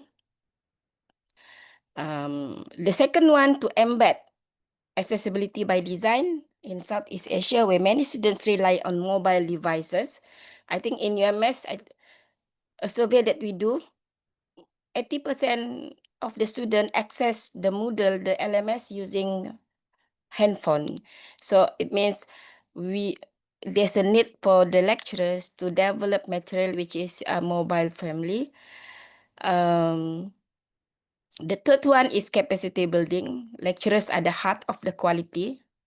So the guidelines should promote ongoing training, certification. For example, actually we have Moodle educator certification. Some of the lecturers took the training themselves. But I think it's not it's not yet compulsory for lecturer to have that one. Maybe for Dixie, we will have that framework. Maybe we provide we have our own certification in terms of model using the Dixie framework.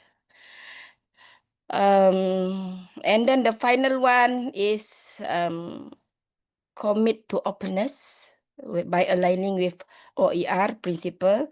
We can allow content to be adapted and shared across institutions and across borders. And this creates efficiency, reduce duplication, and strengthens collaboration between Southeast Asia and Europe. I think that's all from me for my presentation. Thank you very much for listening. Thank you very much, Dr. Salmi, for your very insightful presentation. It's very interesting to know that in Malaysia, there already is DPAN, IOER, and other such e-learning policies in place. I really like your do, check, act, plan, quality control at the institutional level. And I see that awards recognitions are also an essential element as far as you are taking into account for quality control. So it should not always be the stick, but there should also be a carrot. So it's very nice to get these perspectives, and I'm sure all of us and even Zach and others are also, and me also, are making detailed notes for our final presentations in Sabah. So at this stage now, we have had the privilege of listening to our Southeast Asian partners. So we have had very deep insights from Laos, Cambodia, and now, of course, Malaysia as well. So now, finally, I will give the floor to our dear respected Professor Rui Mendez, who has been with us right from the very beginning for the last 2.5 hours. So we will now see the Portuguese perspective, which is representative of the European Dixie Partners representative in the context of quality control. Thank you very much. Thank you very much for the invitation. It's wonderful to see you again, and of course to share a little bit about our practices and the practices, of course, of the European partners. My presentation will be focus mainly in the part of the quality assurance, because I think is a dimension that we didn't cover so well during the seminar today, and I think will be very fruitful for this interaction for the future construction and design of these specific courses and programs in Moodle, in our own Moodles. So it's just not a regular presentation that you just made today. So I will just finalize this information in the beginning. So let me just share the presentation. I think no, okay.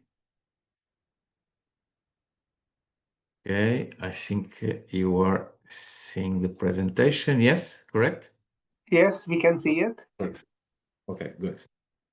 So let me just start a little bit about because again it's very difficult to of course to present the perspectives of the 4 different partners in just a slot of 15 minutes. So it's the reason that I'm just starting with the key influencing factors. After that, I will just realize a little bit about the experience of Technical Lisboa, and after that I have some additional slides about some 10 recommendations for how to design and to create the specific requirements in Moodle according to the experiences of the different partners, European partners on the project. So let me just here make a brief framework about the key influencing factors. So in terms of the cultural, so according to different experiences of the different European partners, so there is some learning preferences that has some differences between these different partners. Somehow they have some learning management systems somehow structured, and other one they have a kind of exploratory course design. So these 2 dimensions are important because they are both important but could be a way for a different processes and methods. The other one is the local language integration. So because as the example of the University of Granada, because they adapt the Moodle content for Spanish and for their international cohorts. This is a very relevant in their Moodle system about this use of specific contents on the language that are important to maintain when they are just designing the Moodle contents. The second one and the second dimension on these factors is the economic. So in some way, so the budgets for instructional design and multimedia vary across partners for sure. In our case, in Technical Lisboa, we have different elements that can just help to support the design of the learning management system that can come from different areas and departments and from different areas for the board management. So it's just an example that we have in technical, because we have a policy for MOOCs, we have a policy for online digital education, we have a different policy for the introduction of the contents on our Moodle system. So different things that we can consider and different budgets that come up from different areas. Other thing, this is important when you are talking about economic, is about an equal internet access that impacts, of course, the remote learners. For sure, we are in Portugal, we are in Europe, but even in Europe, there is some students that are facing some differences concerning the access to this quality internet access. So, and this is one of the dimensions that is important, because in the new requirements for the ANCA, for the standard guidelines for the quality assurance in higher education institutions, one of the things is how to guarantee that we are just observing all the methods and all the requirements that maintains all the students in the same level. So this is one of different important things. So Riga Technical University, they have some e-learning resource allocation that helps and support the student access. We remember the last meeting, the last workshop in Riga, when they present this specific considerations about the introduction of the people that has some handicaps or some social difficulties, and to access to some information, and how to design a system that can create some awareness on that.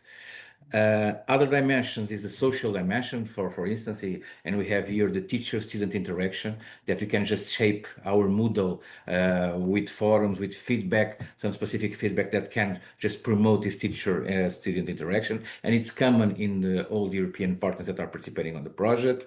And also the community-driven peer-to-peer. It's a kind that boosts, of course, the engagement. The engagement is one of the dimensions that we spoke during this project, and I think is very important to guarantee that all the community are participating on the project and on the process. So of course you can use different elements to support these, like the wikis or like the specific support systems that we have in our Moodle systems, or some manuals or some guidelines, or including the use of some standards that are creating for some private companies that are just offering some open source elements to support the development of our Moodle systems, like we have in case of technical, and I can show you in some minutes.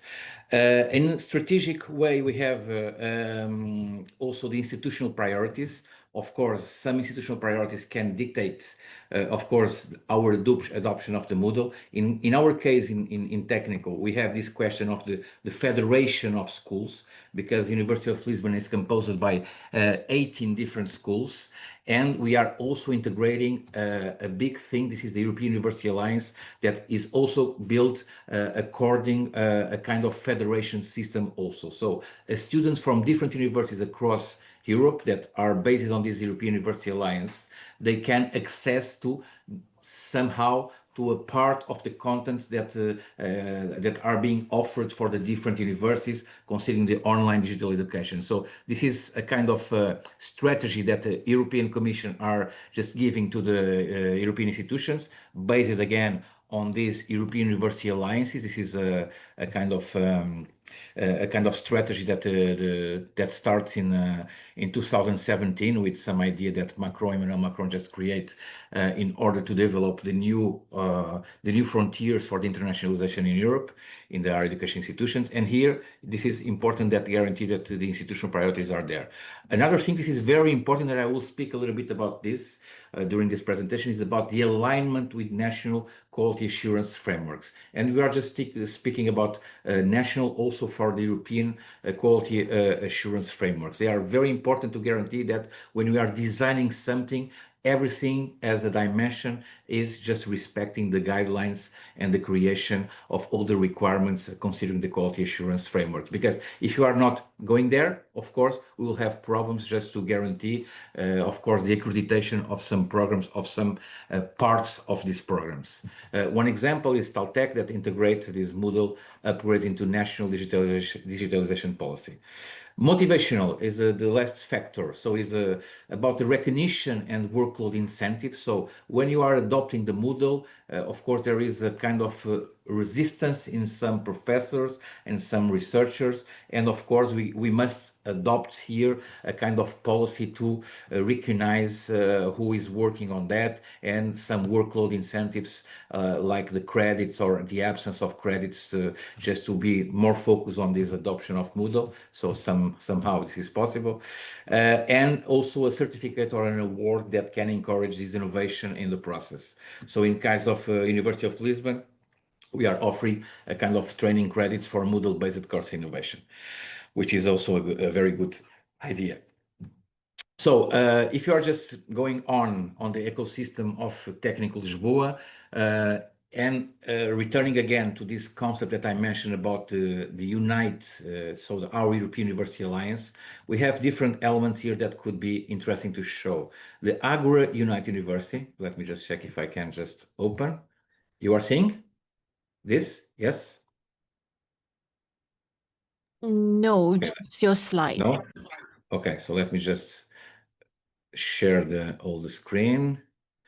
Okay, I think now you are seeing, yes? So you are seeing this? Yes? Okay. Yep. Okay, so this is an example that we are just constructing on this Unite. Again, Unite is a European University Alliance that's composed by 9 universities in 9 different countries in Europe, where it's possible to all the students from these universities to access to different things, to join programs catalog, to a MOOCs catalog, extracurricular activities, courses, doctoral courses, events. So everything is here on this specific platform, okay? And with this internships, for instance, with this, if I just create here, click in MOOCs, you can just open this specific MOOCs.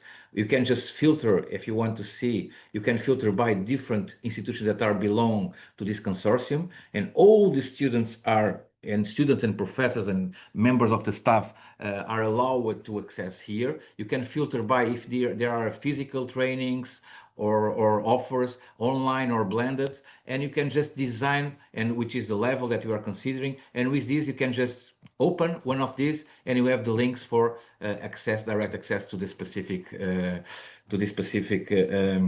event or idea or offer. So this is one of the things that we are just promoting on this concept of European University Alliance. Another thing is, again, Unite University is what I'm just calling here. Let me just check. So this is in base, this is the website of this University European Alliance, and everything is putting here on the web page, and we can just access in the resources to everything that we can just access in terms of programs, in terms of documents, downloads, etc., that can support the development of different things. So, of course, we don't have time to go further on that, but it's just to you to have an idea about this. So, one of the important elements, is that we are just being supported by UPC, by University Polytechnic of Catalonia here, that has this project where we are participating as a partner, also University of Lisbon. And with this is the concept that they are creating to offer different tools to the different universities. Just to mention that with this, with Agora, that I just present at some seconds ago, there are other European University Alliance that are using this services that are offering by Agora. This is according one European project that supported this specific tool. So I think if you have time to go there to test, and maybe you can be interested in also to participate and to use this specific tool. So different things. So we have Meta Campus also. This is the basis of the registration of the students in this federation of universities at the level of the of Europe, and going on the specific tools that we are using in technical, we can just mention that we are using this specific requirements. Let me just try to open. It's not easy. Okay, this specific Health EI, this is developed by a private company, and on this basis, all the things that are developed by IMES Global Learning Consortium is the basis of our construction and development of Moodle platforms in technical. So just an example, of course, we can use different things. This is just an example that we can just use open source methods and models just to reinforce our capacity in order to develop our Moodle systems. Again, we are having, and I just explained this, we are using this as a federated Moodle ecosystem in a federated login. Any student from the university, from different schools, or from these other 9 universities can access to the majority of the contents, programs, offers that we have in digital way in all the universities. This is, I think, one of the biggest advantages of creating this kind of federations of universities. So, putting now a little bit the presentation on the concept of the quality of the quality control. We just mentioned that in Portugal we have one thing. This is the national regulation that could impact the course design. So in Portugal we have this accreditation agency. This is A3Es, and they have some standards. On these standards, the actual standards, they are just focused on 2 different elements that are very important. Somehow today, some of your presentations based also on some parts of these 2 aspects. The transparency, for sure. So if you are offering the things, everyone can access to that. So important dimension for the quality assurance. The second one is the student-centered assessment. So the assessment must be oriented to the students and not for the professors, because this is I think a major error of the past that you can just correct, and maybe to put again when we are just designing our courses on Moodle, we must be focused on this student-centered assessment. In Estonia, we have a national higher education strategy that requires a digital accessibility in online learning. Just another example. In Malaysia, the Ministry of Higher Education guidelines link this quality assurance to the e-learning course design. So different elements that prove that we just must design these courses in Moodle just to be in order to these standards that they are using in different countries.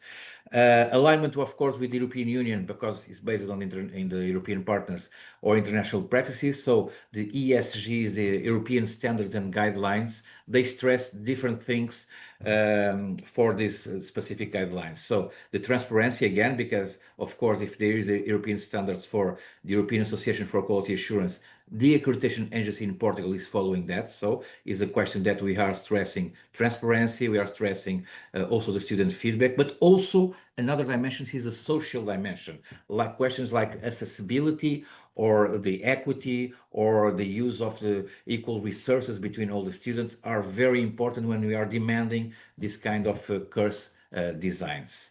So there is gaps, of course, that exists in accessibility compliance, but again, because if you have some systematic Moodle audits, because audit is part of these European standards and guidelines requirements, we can just avoid of course, some problems that we can have in our Moodle course designs development. So learning from partners, so we can have in Toltec, because Pawan already present this number of courses that they have in level 2 and the full 100% online courses at level 1 and 2 that they are offering in Toltec. In UTM, we have this kind of Moodle audit checklist that we already saw in some other presentations, so which is very good. In Technical Lisboa, we have a kind of accessibility and evaluation guidelines that are embedded into the course reviews, because we have some specific trainings to the trainers where they are just being developed some conditions to organize all the contents in Moodle that could provide efficiently the evaluation criteria that we can have in a Moodle offers. So just an example of some pictures, I think that can represent what we have here when we are talking about the European standard guidelines in the European quality assurance. So if they asked for the views of the coverage of social dimension on these European standard guidelines, and you can see that they are important, but to a larger extent for the European higher institutions. Okay, so which is important that to mention that they are somehow important, because if you are summing to a large extent, to some extent, but in fact, to a larger extent, we have a few number of answers. So they are important, the social dimension in this, but they are not being recognized as essential elements. So these European standard guidelines are being revised by the European Commission and will be presented publicly in 2025, okay, and will be approved in 2027. And for sure, these elements connected with social dimension will be there present and will be required to be on our elements of quality assurance. Another thing that we can just be here is in which sector the agencies of quality assurance are being active. You can see that 42%, only 42% of the agencies are focused on online education in Europe, which means that there is some steps that we need to do in order to these new requirements to guarantee that the online education is covered for all the quality assurance agencies in Europe. Of course, you can just replicate this in Asia for sure, and to see if it is possible also to adapt this for your requirements that you are using in your quality assurance systems. Another thing is another question about the importance of the European quality assurance frameworks. You can see that in one side, the transparency and the trust between the countries, our education systems, is one of the elements. This is very considered very important. But in other sides, to encourage innovation and experimentation in our education are not so well stated. So which means that, again, we have here a clear window where you need to develop more conditions and very well structured conditions to have more quality or better quality assurance framework on this basis. Other question is about the perspective of extending the scope of these European standard guidelines.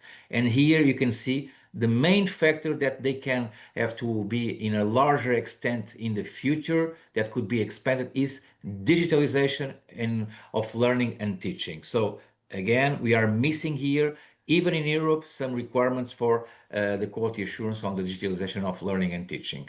You can see also in lifelong learning or in micro-credentials, so they are on the top of the needs to be expanded on the part of the European standard guidelines. Finally, another picture where we are just seeing areas covered by quality assurance agencies when evaluating the internal quality assurance systems. And you can see that the online student assessment methods is just here on the bottom of the table, okay? You can see different elements here, more than 15, and just in the bottom of the table is the online student assessment method. So again, there is here some opportunity to work on that, opportunity to work on these requirements, and opportunity to offer a different concept on the quality assurance systems. Even in Europe, again, let me just underline again this, because even in Europe, sometimes the questions are not so well developed that we can just imagine. So we have here 5 different elements here when we are just talking about the dimensions that are being revisited until 2027. In social dimension, they will just improve the monitoring and policies on inclusion, equity, and social participation. Fundamental values, they will consider standards like integrity, academic freedom, governance, okay, governance and institutional autonomy, very important. In digitalization and in learning, this is the basis of our presentation. They want to explicit digital quality, the data. So what are the sources that we are using our data, if they are respecting all the requirements in terms of GDPR, what kind of resources, physical resources, hardware resources we are using in order to maintain the safety and security of our data, and of course infrastructures, because we are just based on a policy of GDPR. And you remember my presentation about that in Lisbon. This is very important when you are just designing this, that we are creating secure systems that are secure for all the students and for all the trainers. And we have also the other dimensions that are also important. So lifelong learning, micro-credentials, and the third mission of the university. In terms here of digitalization, on the right side of this slide, we have what they want to have in 2027. So clear reference to quality in online blended and hybrid delivery, and monitoring of digital infrastructure, okay, monitoring of the digital infrastructure, data protection and accessibility. So they will be more important when they are just checking the quality assurance of these online digital education offers, which means that we must deliver this in order to respect these specific requirements. And the final one is very important, is explicitly linked to learning analytics and AI supported assessment. So because we know that we are just being, or we are having a kind of massive attack concerning the artificial intelligence systems, but sometimes they are not secure, sometimes they are not respecting some elements, institutional elements of our universities, and for sure we need to be a little bit careful when we are just using this kind of apps and services when we are designing our courses in the Moodle.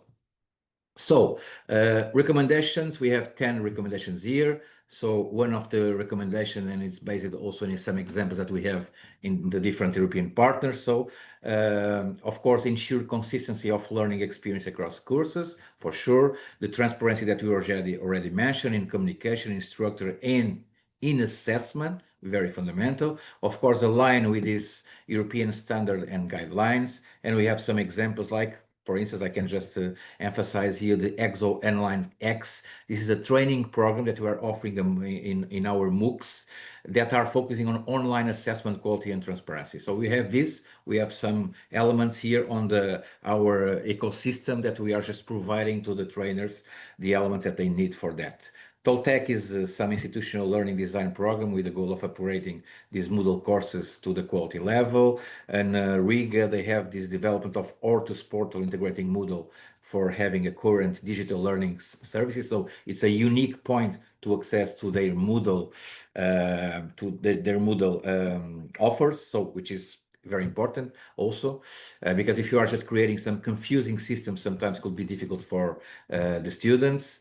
Why quality control in Moodle? So because reduce variability between courses, creating a familiar and predictable student journey for the majority of the students. If they are facing some difficulties, if the system is not user friendly, for sure they will just give up of accessing to this kind of trainings. Of course, supports the compliance, the GDPR, institutional policies, accessibility, provides data for audits and enhancement strategies, because sometimes we are building the systems, but they are not provided and prepared to be audited by different entities. So I could just emphasize some examples of Granada. They have a regular upgrade of Prado. Prado is their Moodle instance to improve the security and for sure to the pedagogical functionality. Or Ardek Kralov, that they have also the integration of a system that ensures every course is created with correct enrollments and rules. It's a kind of quality and reliability that are made by design. This is the second recommendation. Third recommendation, baseline principles, clear course homepage. So objectives, contacts, assessment, schedule, structured navigation, weekly or thematic sessions, transparent communication through announcements and calendar. Again, all the students or all the participants must access in an equal way to the communication, accessible resources and correct attributions. We already spoke about this importance also, and the grad book that must be configured from the start with clear rubrics, and they'll be presented clearly also in our Moodle assessment. So different things that I can mention also. Granada, they have one thing that is recursos e tutoriales. Recursos e tutoriales is resources and guidelines that help the lecturers apply baseline standards in this Moodle that they are having in Granada. Recommendation for accessibility and inclusion, correct use of headings, alt text, captions, color contrast, avoid, of course, inaccessible documents like PDFs, and essentially provide the transcripts to being recognizable by different people with different social handicaps. Promote also universal design for learning. So this is important for this kind of recommendation. The fifth recommendation is about the templates and checklists. Adopt institutional course templates for standardized navigation and design. Also, the Moodle baseline checklist. So it's important because we have already there what it needs to create different courses in a very well proper manner, and provide a short training for staff and how to implement templates. I just mentioned what we are offering here on Technico about this experience of the MOOCs. Faculty of Science is another faculty of in Lisbon. They have also the e-learning tools guide, which is a kind of checklist also for each course design when they are just implementing on the Moodle. It's just another example. Or the Guia de Buenas Práticas that are just designing by the Granada, or the one-to-one learning design consultations that are embedded on the course template support in Toltec. Recommendation 6, assessment transparency and integrity. So map all assessment components inside Moodle, publish rubrics and criteria in advance, and provide timely, traceable feedback for that. I can mention here our Czech colleagues by the Faculty of Medicine, when they have this biophysics and biostatics Moodle that integrates continuous assessment with quizzes, with group tasks and Excel-based analytics. So just an example, we have different ones, but just to have an idea. Recommendation 7, so there are 10, and I will just finish my presentation. So engagement and active learning, use forums, glossaries, and workshops to foster social presence. Important, the engagement again. Integrate some technologies like the H5P and interactive tools for active learning, because if you have having different things that are not classic, of course, the interest, the engagement will be much higher. Track activity complexion to support student self-regulation, because if they have some objectives, some specific goals, of course, they will be more motivated and more engaged to use these Moodle activities. So there is here different examples here from 3 different partners. Recommendation 8, monitoring and indicators. So key indicators is important. Course completion rates, participation in forums, timelines of feedback, weekly login. So everything must be monitoring just to be in order if they are using, of course, the Moodle facilities to create this awareness, to create this engagement on the course that we created. Of course, use the Moodle reports like the gradebook analytics or the completion tracking or the logs, because the logs sometimes they are very important for the monitoring process, and feed the results into quality dashboards, because if you are the intention to be transparent, you must have this kind of quality dashboards, and they must be integrated in your internal quality systems. So this is also very important considering these elements. 9 is governance and quality cycle. Define clear roles, course coordinator, peer reviewer, e-learning support. All the persons has a specific role on the process, and it is important to be very well knowing about all the people. So we have the quality cycle, we have the baseline check, we have the peer review, improvement planning, and verification. This is the PCDA cycle that we just know, and some of you just presented today. So again, align with the ASCG and ANCA standards. Recommendation 10 is just implement a kind of roadmap. This is just an example, okay? An example that you can, in the first 2 weeks, you can just have approve the baseline and the templates, communicate the minimum standards. Between the weeks 3 and 6, you can deliver short training, assessment, accessibility, completion training. And the weeks 7 and 10, you can pilot, of course, the checklist review in 5 different courses. It's just an example. And collect the student voice. Again, important is dimension of the student voice, and adjust. And finally, in the last 2 weeks or 3 weeks, you can scale to more courses and publish the KPIs and plan the next cycle. So just an example, you have here some direct accesses to the different systems that we have here on some European partners. And I think it's just what I decide to present to you in a different way. I think there are different elements that you can recognize as the new ones for this dimension of the Moodle course designs, and I think could be very fruitful for eventual discussions in our workshop conference in Sabah. Thank you very much. Thank you very much, Rui, for a very, very detailed presentation. And it's very interesting to see how the European standards and guidelines can be utilized, although they are work in progress, but the 10 recommendations given by you are really very substantial and will keep Zach and me and many others very busy throughout September so that we can have a working outline of a guideline for our Sabah final conference. So thank you very much. And well, initially I was a bit worried that with Dr. Kampana not being around, we may be running short in the sense that we have this project and this meeting was supposed to be for a amount of time, but we have not only done everything required, but even gone overtime. So I'm very happy that this has been very super productive. Does anybody have any questions in the audience or any feedback, anything to state? I mean, can I just say something?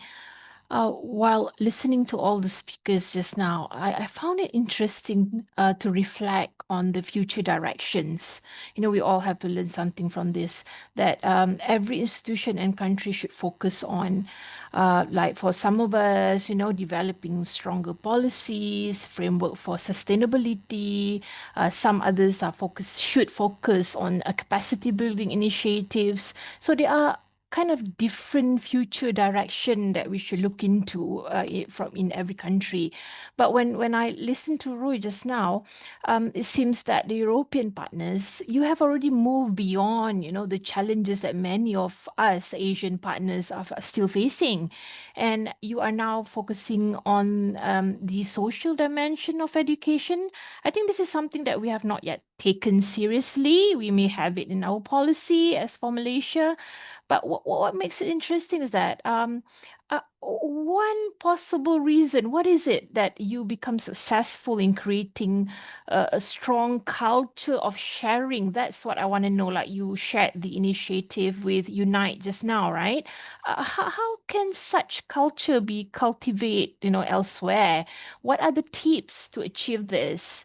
We have such thing, what we call the e-learning council that try to gather all, 5 public universities, but we don't have it as centralized as the Unite. So from my observation, is this to do with the sharing culture? How do you create that, I wonder? Yeah, thank you. Okay, thank you, Zach. So this is a 1 million question, $1 million question, but yeah, but for sure this is a process, and we start this process at some years ago. As I mentioned, Emmanuel Macron in 2017 they decided to create these universities without barriers in Europe. So this was the concept. For this concept, of course, they offer some calls to the European universities just to join in a kind of cooperation consortiums, okay, that could be designed with a minimum of 5 universities until 15 or 20 universities. And they decide beside this consortium, and you just start this work, in our case, University of Lisbon, in 2019. So we are in the 7th year of this initiative of Unite. And for sure, one of the major dimensions and barriers at the same time was exactly how to create a federative system. So how to create a federation in between all the universities that supports to all the students, to all the members of the community, just to access to mutual contacts. And it's not easy because if I just look to the University of Lisbon, in University of Lisbon, we are just maintaining some problems of connection between some schools. Okay, we are of course connected in this additional dimension, European dimension, and it's okay. But just to have an idea, we have a different access from IST, from one of the schools of Técnico Lisboa, and from the other schools that are composing University of Lisbon. And why? Because of the integration of systems. So we need to have lots of time just with people that are just expert on the field, just to create the possibility to this. Of course, if you have a kind of guy like Emmanuel Macron, he's the president of France, that are just creating the idea, of course, the universities are following the idea, and all the dimensions of the funding that we have in Europe are also putting some resources on that. And I think this is fundamental to create this specific investment on that. So this is the part of the system, the federation. The other part of the social dimension is another part that is based on the principles of the European Union. So there are, in practical way, there are 5 different principles, and one of the principles of European Commission, when they are based this European Union approach, is exactly how to promote the interconnection, the intercollaboration between all the people in Europe. And for sure, we have this for the European the European job market. We have this for European higher education systems. We have this for the research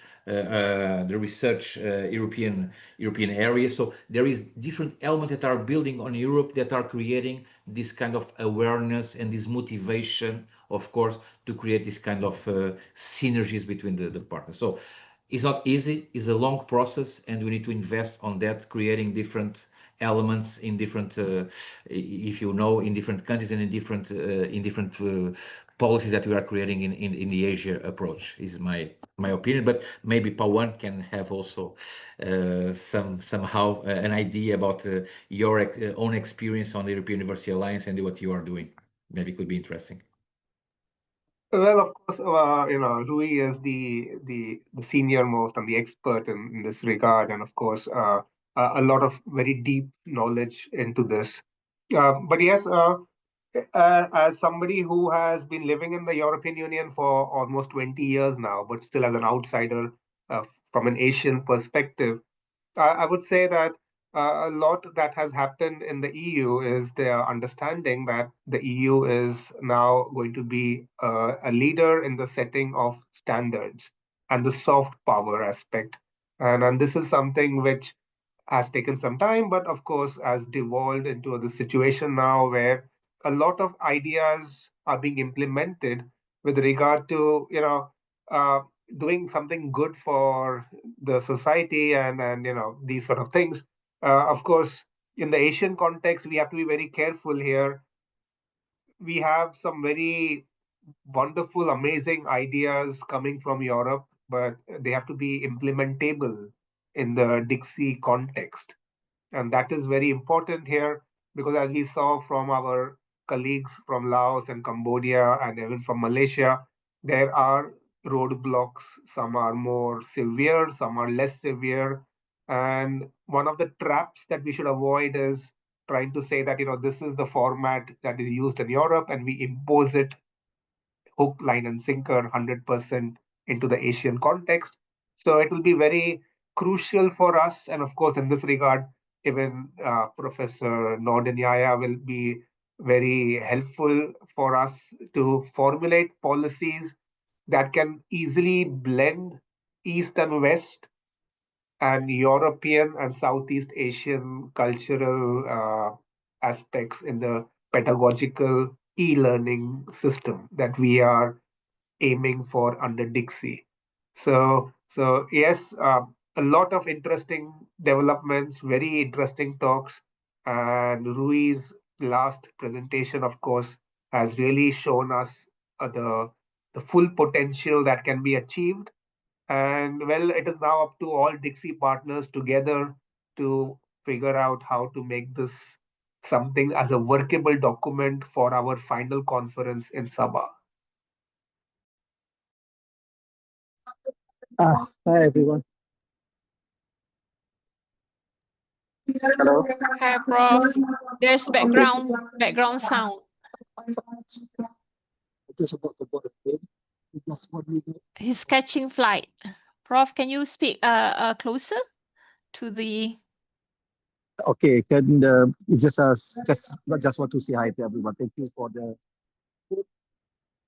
very rich. We are not listening properly. We can't Nordin. hear you.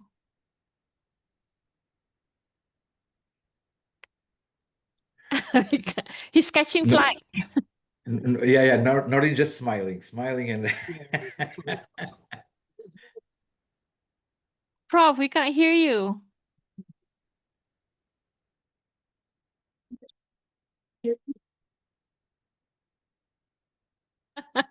Always on the go.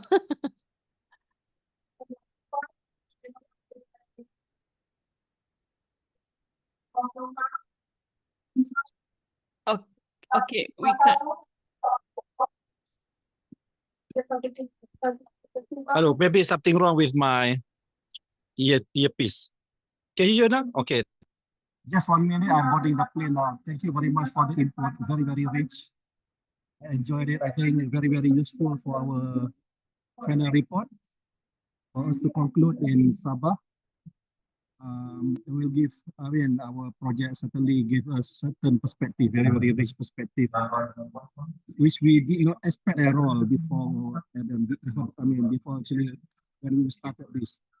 But once we are doing this, we realize a lot of amazing new discoveries in the realities on the ground, and irrespective of the eventual expected impact that we put in our proposal, that we are really happy in terms of the findings. I think we're going to put it briefly in our report that we have discovered something.